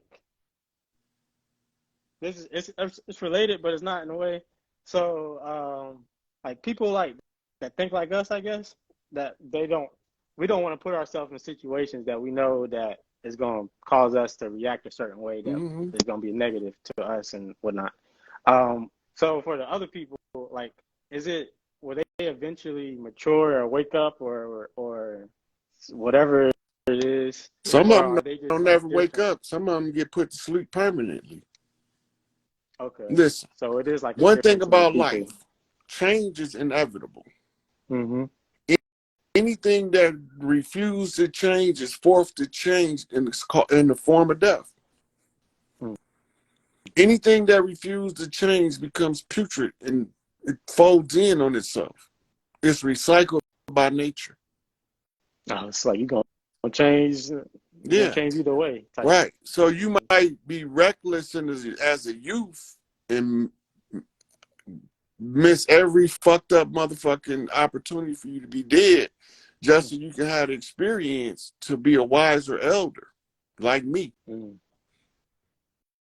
But there's only one thing that kept me safe. I always made sure I was standing in the position of right, Mm-hmm. right? And that way, no matter how the motherfucking house fell, I just so got scathed, just missed it by my whole, ain't no shirt on my back no more. It was so close, but my back not touched. Mm. That's like that divine shit right there. Yeah, but that's Mm. because my mama been telling me since I was a little boy, I ain't got no problem with you fighting. Just make sure you right. Yeah. I love to fight, so I love to be right more than I love to fight, so Mm-hmm. I can continue to win. Mm. True. In a way, it's kind of the same. Because Mm-hmm. being right, you always gotta fight the wrong. Because they always be trying to put up a fight. Tell tell somebody the truth. Yeah, that's worse than you telling motherfuckers. They be mad because you told them the truth, really. Man, all these Oh. motherfuckers, man, I done sat down with doctors and lawyers, and here this motherfucker come with some shit called the truth. Mm. Mm-mm. Dang. You know? Something just slipped my mind. We was just talking about that. The truth. Uh, it'll come back. Dang. I can't believe that just left. Um. Motherfuckers defend their own lies. Somebody say people love to defend their own lies. Look, they ain't even defending the fact that you caught them in the lie. They, Mm. they don't think you should be smart enough to see the lie they just told you. And if you're smart enough to see it, they need to be convinced that they didn't trick you because they tricked everybody else with the same lie. But now when Mm. they realize they didn't trick you, they become hot under the collar, so to speak, defensive. You Mm-hmm. didn't switch the motherfucking position. Your excellent defenses took their offense and put them on defense, and they don't know how to operate from a defensive position. I had a picture of the Wizard of Oz flash in my mind when you said that. When Look, they check it out. uncovered the wizard. And the problems in our community, Mm-hmm. nobody has ever asked a direct question about a direct problem If everything has always been vague, ambiguous, Around the bush. and a roundabout, Mm-hmm. right? So we always got vague answers, ambiguous solutions, and roundabout solve problems. Mm-hmm. So we wonder why we still in this condition.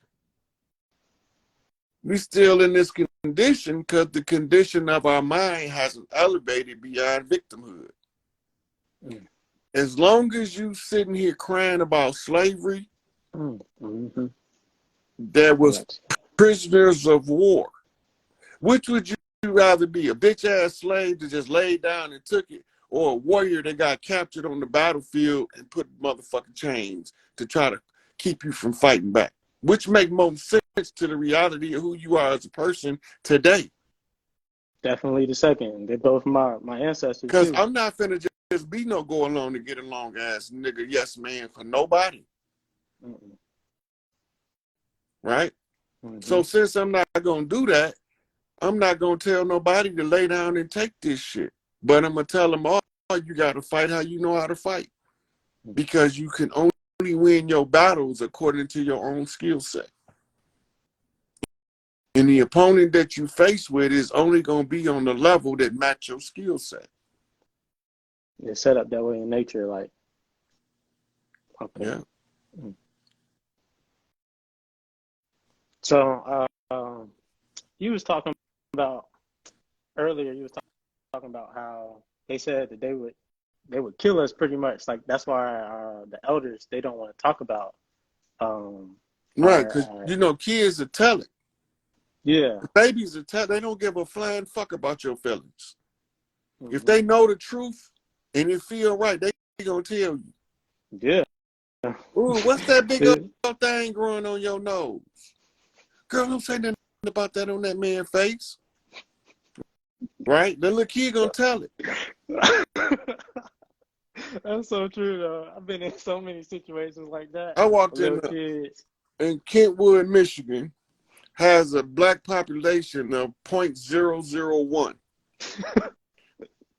I walked into a grocery store. I think it was a Jewel grocery store. And the little European kid was amazed. He was pointing at me, talking about, "Ooh, Rodney, look, a nigger, a real nigger, mommy." Oh my God. That sounds like some when black people go to Asia, like. Look, this was in Grand Rapids, Michigan, back in 1984. Wow. The little kid, and he wanted to touch me to see if I was real. He asked his mommy, "Do it rub off? Do it rub off, mommy? Is he just an actor?" Yeah, see, man, I could just imagine a little He kid looked learning like that the black with guys on peace. TV. You know, the niggas on the television? Yeah. I mean, shit. I can't be fucked up because his parents fucked up. Man, how did you react? Like, I'm just trying to. I was blew back. The lady was beat motherfucking red. She was so embarrassed. And then you look around the store, and damn near every face in that bitch was beat red. Man, But the child was so excited, like they seen a celebrity. They And they did. seen a real nigger. Uh-huh. I was like, oh, well. He wanted to touch me. He asked his mama, "Can he touch me?" She said, "You can't ask him that." I said, "He can touch me. I ain't contagious. It don't rub off." Yeah. And she was fucked up that I wasn't fucked up. Overly apologizing, like. Yeah. But, lady, let's be honest. When ain't no niggers around, you talk about the niggers. You and your husband. Yeah, everybody say the word. Or else the baby wouldn't have never said no shit like that. I didn't grew up around enough pale-skinned people to know. Yep. The ones who talk that shit in private, they kids talk it in public. And the ones who don't believe that shit, if you say it around their kids, they will get offended as one of us. I've seen it with my own eyes. What's that, the guilt, I guess?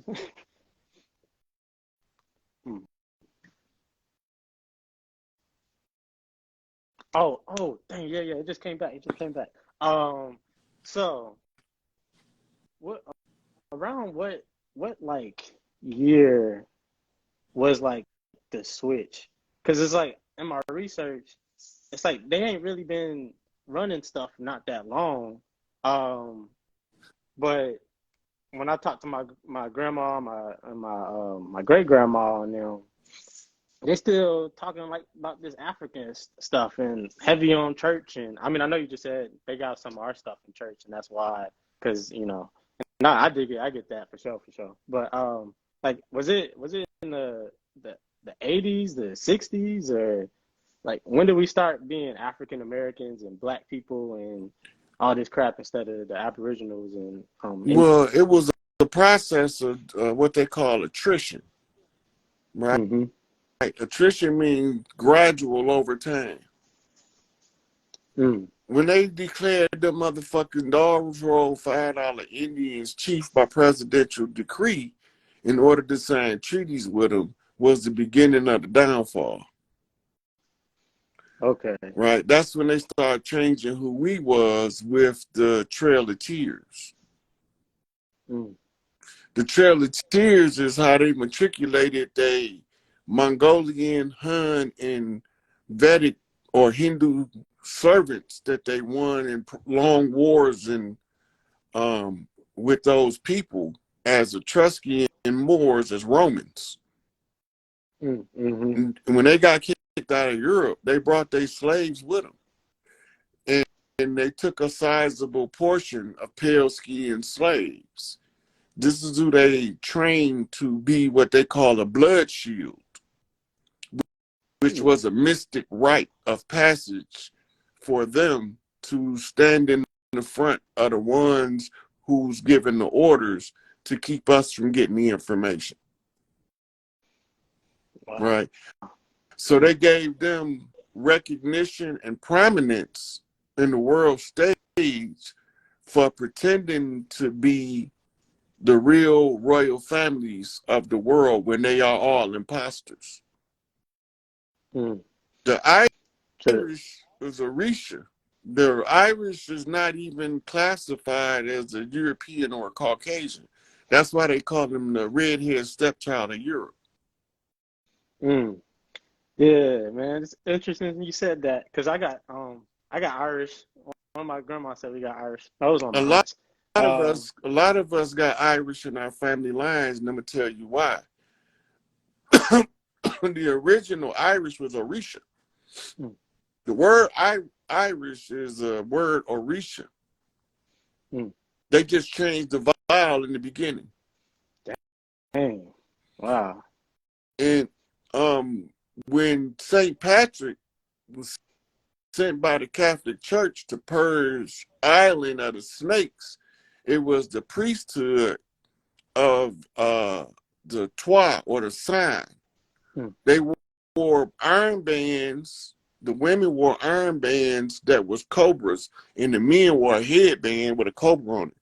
That's because they was given the duty through the Kemetic hierarchy.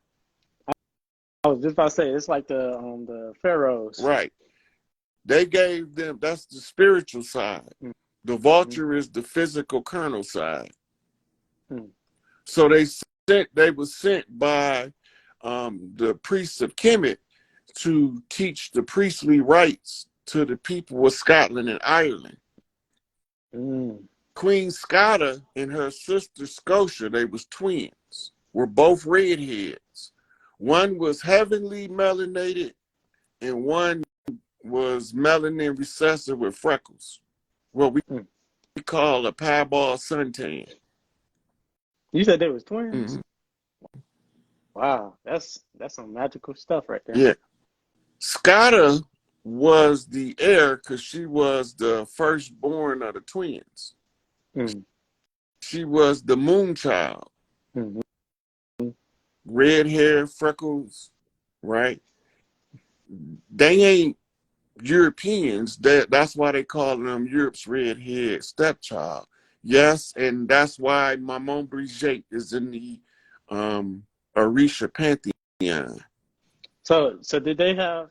So she was like fair skin or whatever, and did she still have like the features that we got, like the kind of the thick nose and Look at she the looked like one of Irish. us? All you got to do is pull up the Festival of Scotta and look at their faces. Festival of Scotta. Oh well, this recorded. I'll look at. And, okay. Mm-hmm. Yeah, I'll look that up. Yeah. Hmm. So this is when they caught Pocahontas and when they caught Setch. They thought that because they had auburn red hair, Hmm. they thought they were those two sisters. They was looking Oh, for when they came over here. yeah. They was trying to steal the queen or the princess of the Scottish rights to inheritance of the Scottish bank. You know that what that just told me too was if they was able to blend in over here, then that means that we already had like lighter skinned people Yeah, over here those too. people in the Appalachians been there way before Columbus came. Wow. They are the daughters, they the children of Scotta. That's how they settled the land under Maman Berger. Mm-hmm. That's Scotta's code name in the Orisha. Right? Her sister settled in Canada in Nova Scotia. That's why they got melanated people who look like me and you in Nova Scotia. Mm. Them was her kids. That was her family. Dang. I'm glad I ain't up there because it'd be cold up there. Shoot. Well, you I got could to do remember it. the temperature is only a little warmer in Ireland and Scotland than it is up there. Oh, wow. But they wanted to settle on two different parts of the land, so they can't never catch them both at the same time like they have to win. Mm. Yeah, that was smart.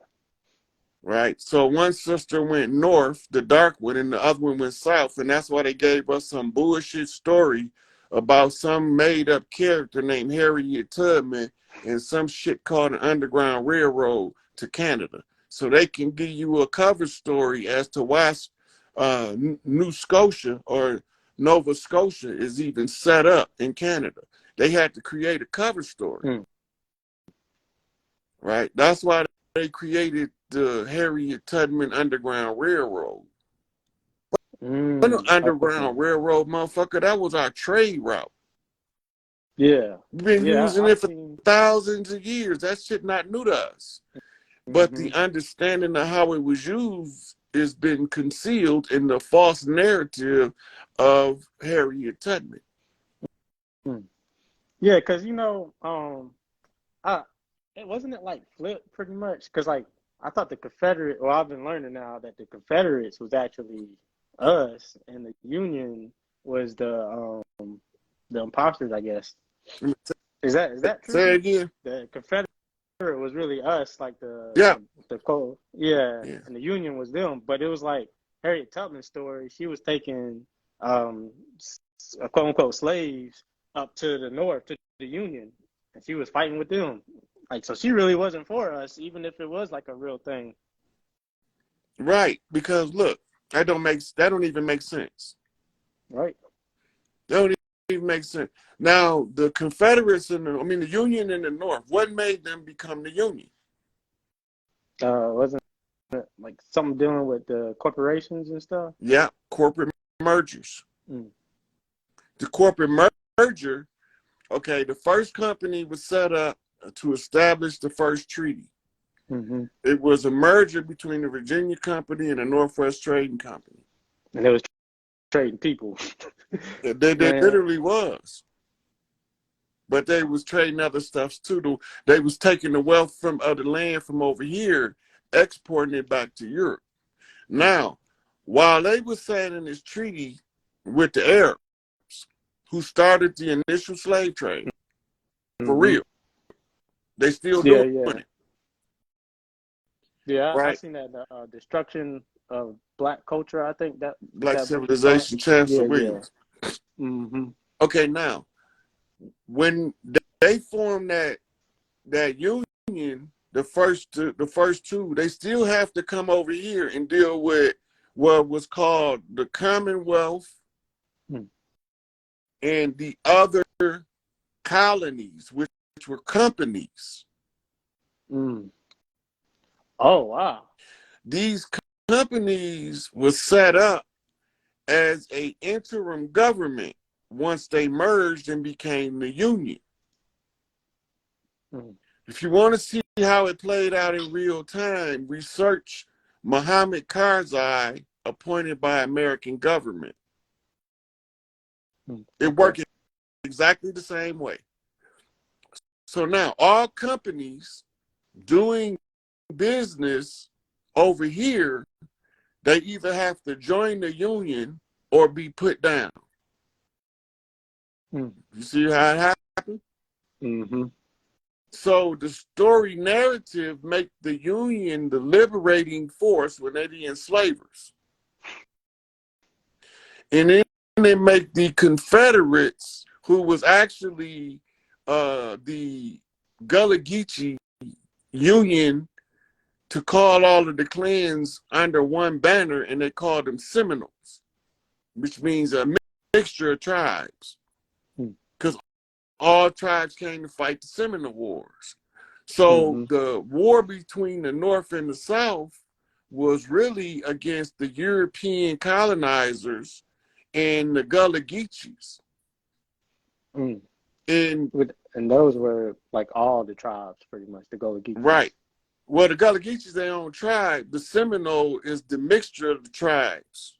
Oh, for sure. Because now you remember, that's a Spanish word, Yeah. right? Mm-hmm.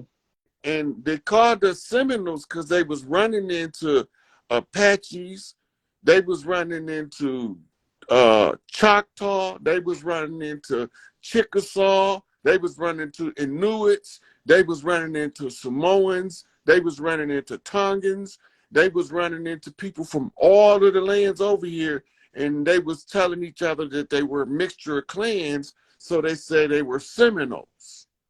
Mm-hmm. Right? So they're a mixture of tribes. This is why Florida the finish line, because it was the stronghold of the fight.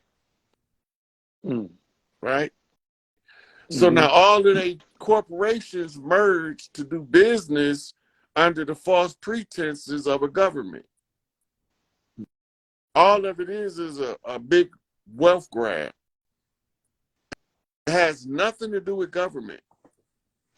They It's all don't about do the money. nothing for us that a government's supposed to do for its people. No, we ain't even supposed to pay the bills. Listen, the tax dollars that they collect out of paychecks go straight to the IMF and the World Bank when you track the check. See, see, that's that bullshit right there. This That's that is stuff, man. this is why they got a debt. The debt is the amount of money that they took from us in taxes and surrendered to a foreign agency. Oh, wait. Before we get too far, just so do they flip everything? Because that was because they say panic. Is that what it is? Is that like part of It's the? it's to confuse you. Okay, because it's like It's I've been seeing they specifically flip everything, Yeah, like it's everything. specifically to confuse you. They tell you the stories in reverse to keep you from seeing straight. Okay. They try to like the whole Northwest South. They disorient you, like. Right. So you Okay. can't never have a proper alignment of information in the brain if you think north is up and south is down, because you're looking at everything upside down backwards. Mm. Yeah. Soon Okay. as you reorient the map, it starts to reorient the information in your mind. You start saying, like, how did I miss that shit? Yeah. Yep. That's what's been happening the last few years. Look, people think I be getting a kick out of saying that the motherfuckers look like us, but they ain't us. That was the Nah, whiplash effect to me. The that's worst still thing the I found hardest to out, swallow. yeah, the worst thing I found out, the white man wasn't white. That hurt my feelings more than anything I could think of. Hmm. But when you told us how you can tell the difference, man, all them times like just different scenarios in my past was popping up, and like when it was like some niggas is just like, I don't know what it is. I just don't like that. Like I just know something's off about them. And then like my friends, they was like, yeah, and then but they would still be cool with them. And then maybe a couple weeks go by, and then they did something. They like fucked them. I was like, I knew. I just something was telling me that something was off. But you was talking about before I brought that up because I just didn't want that thought to go away because it came back again. But you was talking about the IMF and the tax, all the tax dollars go to them. Yeah. But then I had said the whole So Satan thing. look, when they counting for a national debt, they telling you how much of our wealth they literally surrender to the World Bank International Monetary Fund. Think about this. The conditions in Skid Row in Los Angeles, they never declared a national emergency to house those homeless people. Right? Mm-hmm. But when Sarajevo was at war in Bosnia, they had relief efforts to prevent those people from being homeless. Remember? Now, yeah, yep. That's just like they were sending like 8 million or more than that to Ukraine not too long ago. And Yeah, billion. They're sending billions to Ukraine. Billions. They spending none of that money for the infrastructure in my neighborhood. No, we still got potholes in North Carolina. Okay, so now who would spend money everywhere except at home? People they're not from here. They can't They be all from foreigners. here. Because anybody know the rules to the land. This is the law of the land. You take care of home before you take care of anything outside that door. Mm-hmm. Yep, that's where you gotta go to sleep at. That's where the So mama is and all of if you that. go through the almanac, every country in the almanac, look at what America gave them in economic aid. Mm-hmm. And then they've been doing this ask for years. yourself, where in the fuck did they get it from? These questions, that's a good question. All right, now, when you add it up from 1953, with when they declared bankruptcy, Senate Bill 191 to now, add up all of the economic relief they've given around the world in that period of time, and guess what it's going to magically come up to? What? The national debt. Oh, man, that's some cold deciphering right there. You're like a detective, a super detective. I couldn't understand for the life of me, right? This did never make sense. Russia is supposed to be America's enemy in the Cold War, in the arms race. But every year since the Bolshevik Revolution, Russia is being subsidized by the United States. That just reminded me of when it came out that they was giving the Iraq people that was fighting in Iraq war, they was giving them weapons and money and stuff. Look, so is it just like Iraq, one globe? the Iran-Contra, right? This is what blew it out the water. Remember, under Carter administration, Iran supposed to took hostages, right, from American Airlines. In the negotiation for the hostages, Ronald Reagan ran on the Bring the Hostages Home platform. His original running mate wasn't George Bush. He was a Republican. I think his name was Monahan out of Michigan. But one day he came up right before he announced Monahan as his running mate. He announced that it would be the director of the CIA himself, George Herbert Walker Bush. The irony is, it's the same motherfucker who oversaw the assassination of JFK. At the time JFK was assassinated, he was a CIA asset and they was using his family's oil holdings as intelligence cover stories. Mm. And that's what was his cover story, to be there at the assassination to oversee it, was business as an oil tycoon. Lyndon B. Johnson was the one who signed off with the director of Central Intelligence to assassinate JFK because of two speeches he gave. One is called Separation in Church and State, and the other one was addressed to the Associated Press, where he ran down the entire conspiracy that we was up against. The conspiracy was first brought to light under Dwight D. Eisenhower exit speech and his dire warning against some shit called the military industrial complex. Mm-hmm. The military industrial complex was created as a side effect of World War I and II. Mm.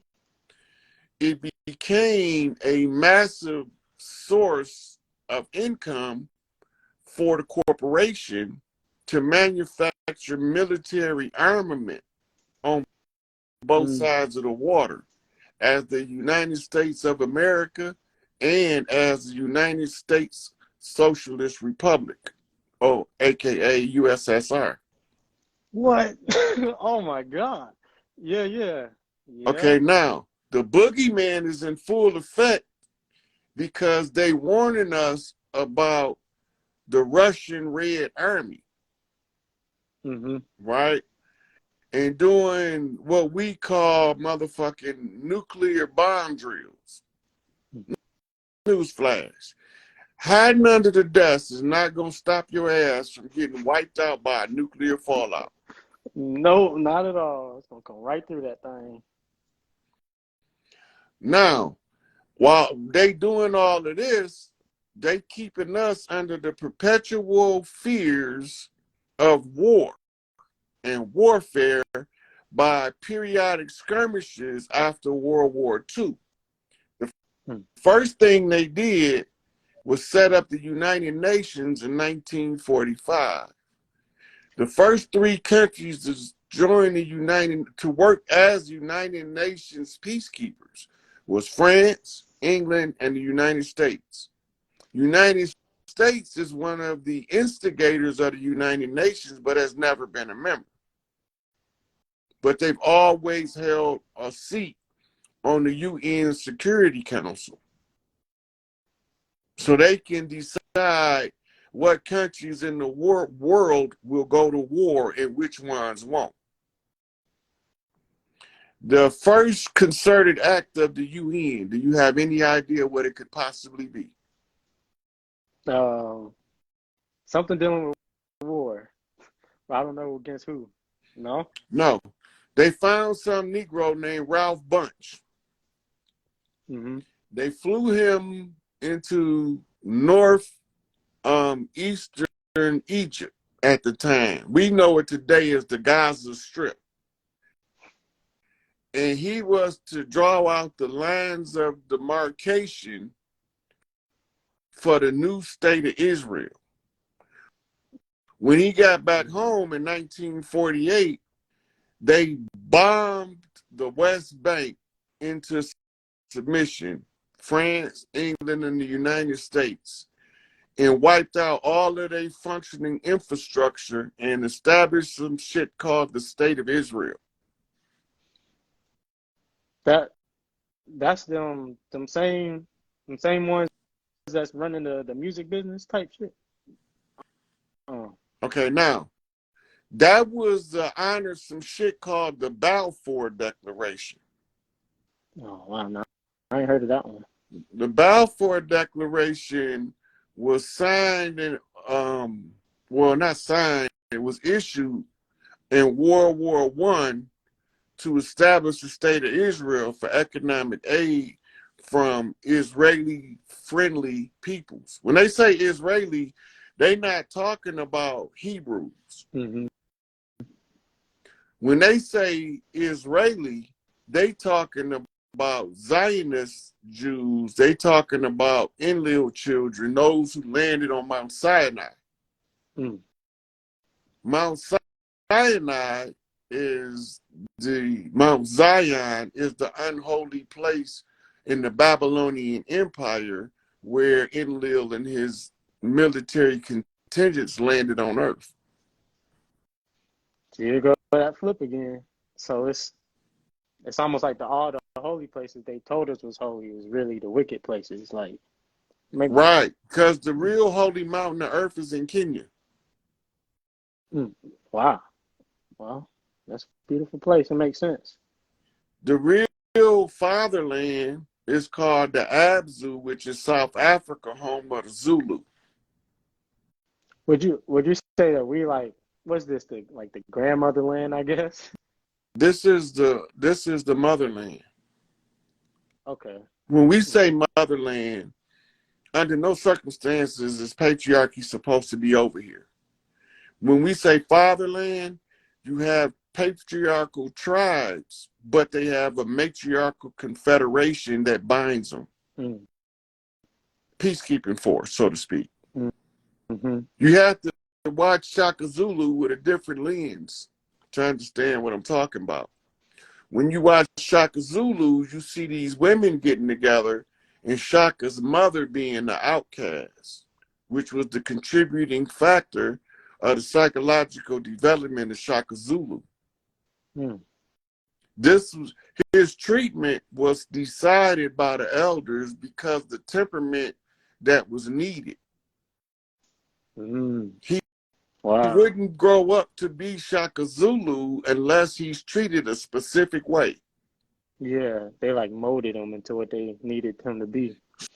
So they used his mother as the teaching tool and whooping stool in front of him to ire his angst against the invaders and to also be aware of the enemy within. You see, he didn't get killed by no outsiders. Mm-hmm. Right. Now, the reincarnation of Shaka Zulu is Chief Malik Angel Bay, who was born to lead the fight for our liberation, but his people left him on the battlefield like fucking. They decided to side with the they didn't side with nobody. They just said, oh, well, fallen comrade, our deuces. Wow. The same with Larry in the Blue House. Larry was supposed to be the diplomat that negotiate all issues for the tribes. That's why he's called the chairman. He had the face that Big Mama wanted up front. Right? He was the image that she wanted to speak on behalf of the clans. But just like Angel Bay, when they snatched him up, his soldiers left him on the battlefield. Deuces, we will go ahead and figure it out. Because they got they got infiltrators. That COINTELPRO thing he's talking about.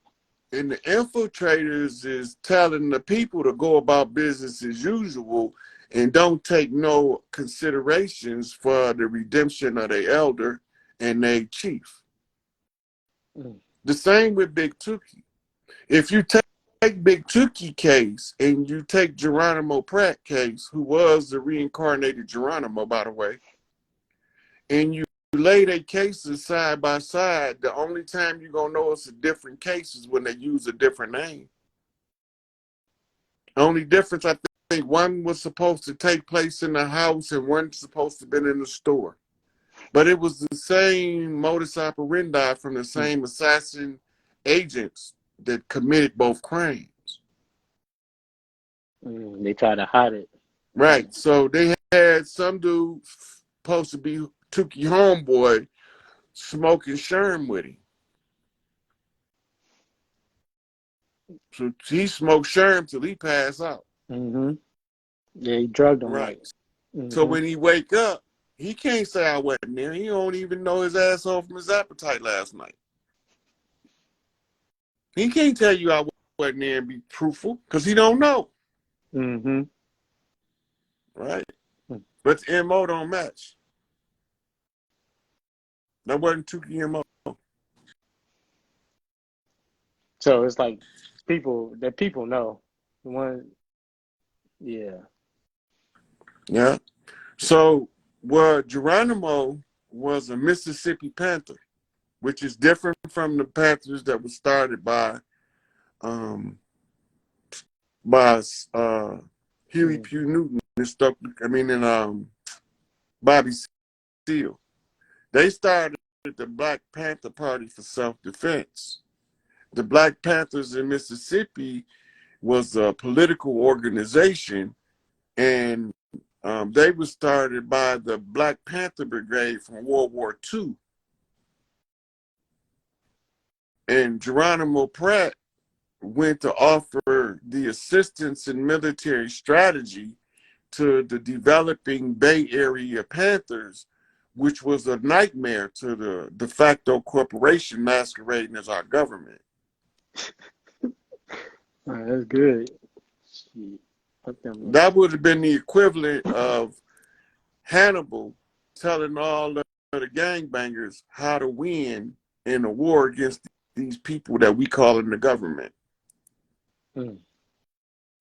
The chances of them being effective with Hannibal as the leader is so great that they have to neutralize Hannibal at all costs. So they end up fabricating a criminal case on Geronimo Pratt, the same as they did with Tookie, the same as they did with Angel Bay, and the same as they did with Larry Hoover. Shit, sound like they did that to Tucson too.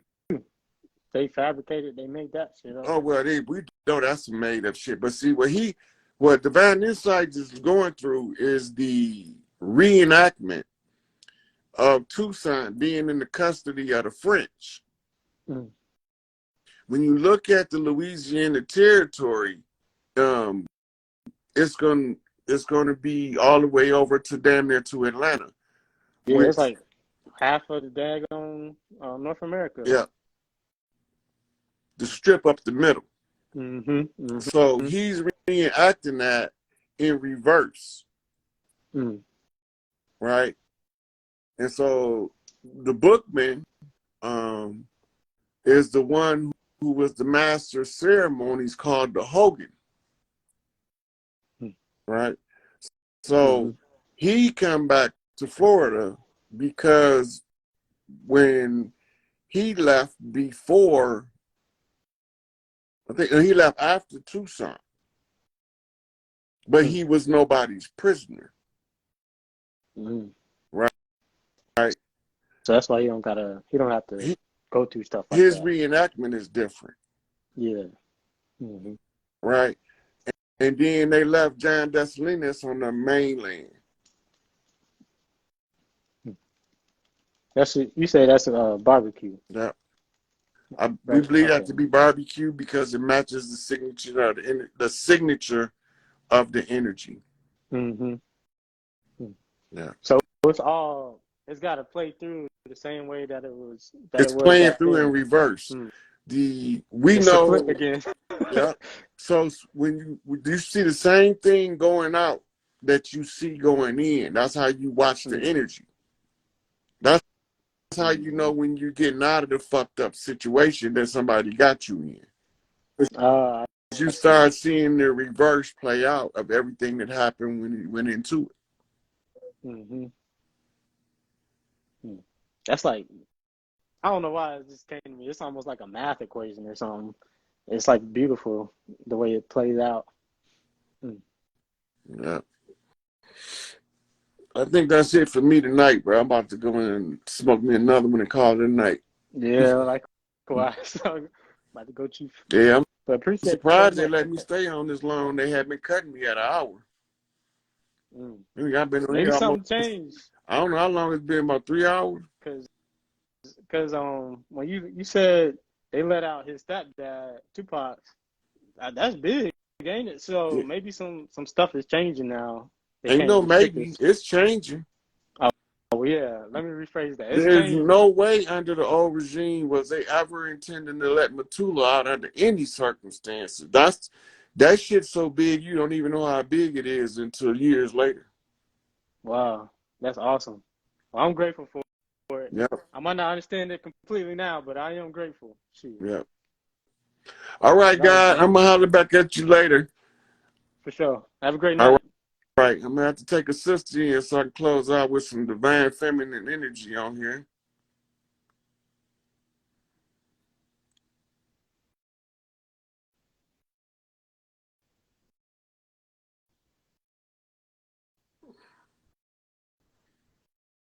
I don't know if she's still in here.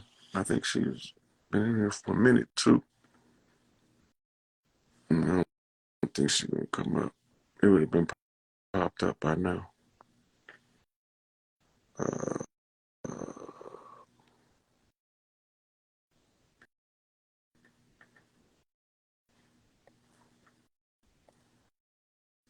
wait for a second.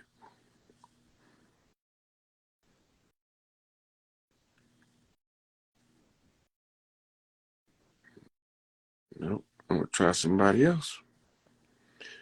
Come on, I need a sister to take us on with some divine feminine energy. You watch it still, Bree? I'm about to pull you up.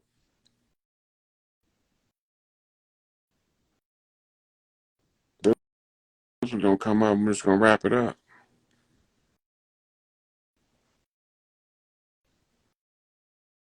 Yeah. So that's my cue. Wrap it up for the night. So appreciate y'all watching. Hope y'all learned something. Hope I was able to get some valuable information back out to y'all. Peace to the gods and earth. Free divine insight. Return of the ancient ones. One love, people. One love. What do?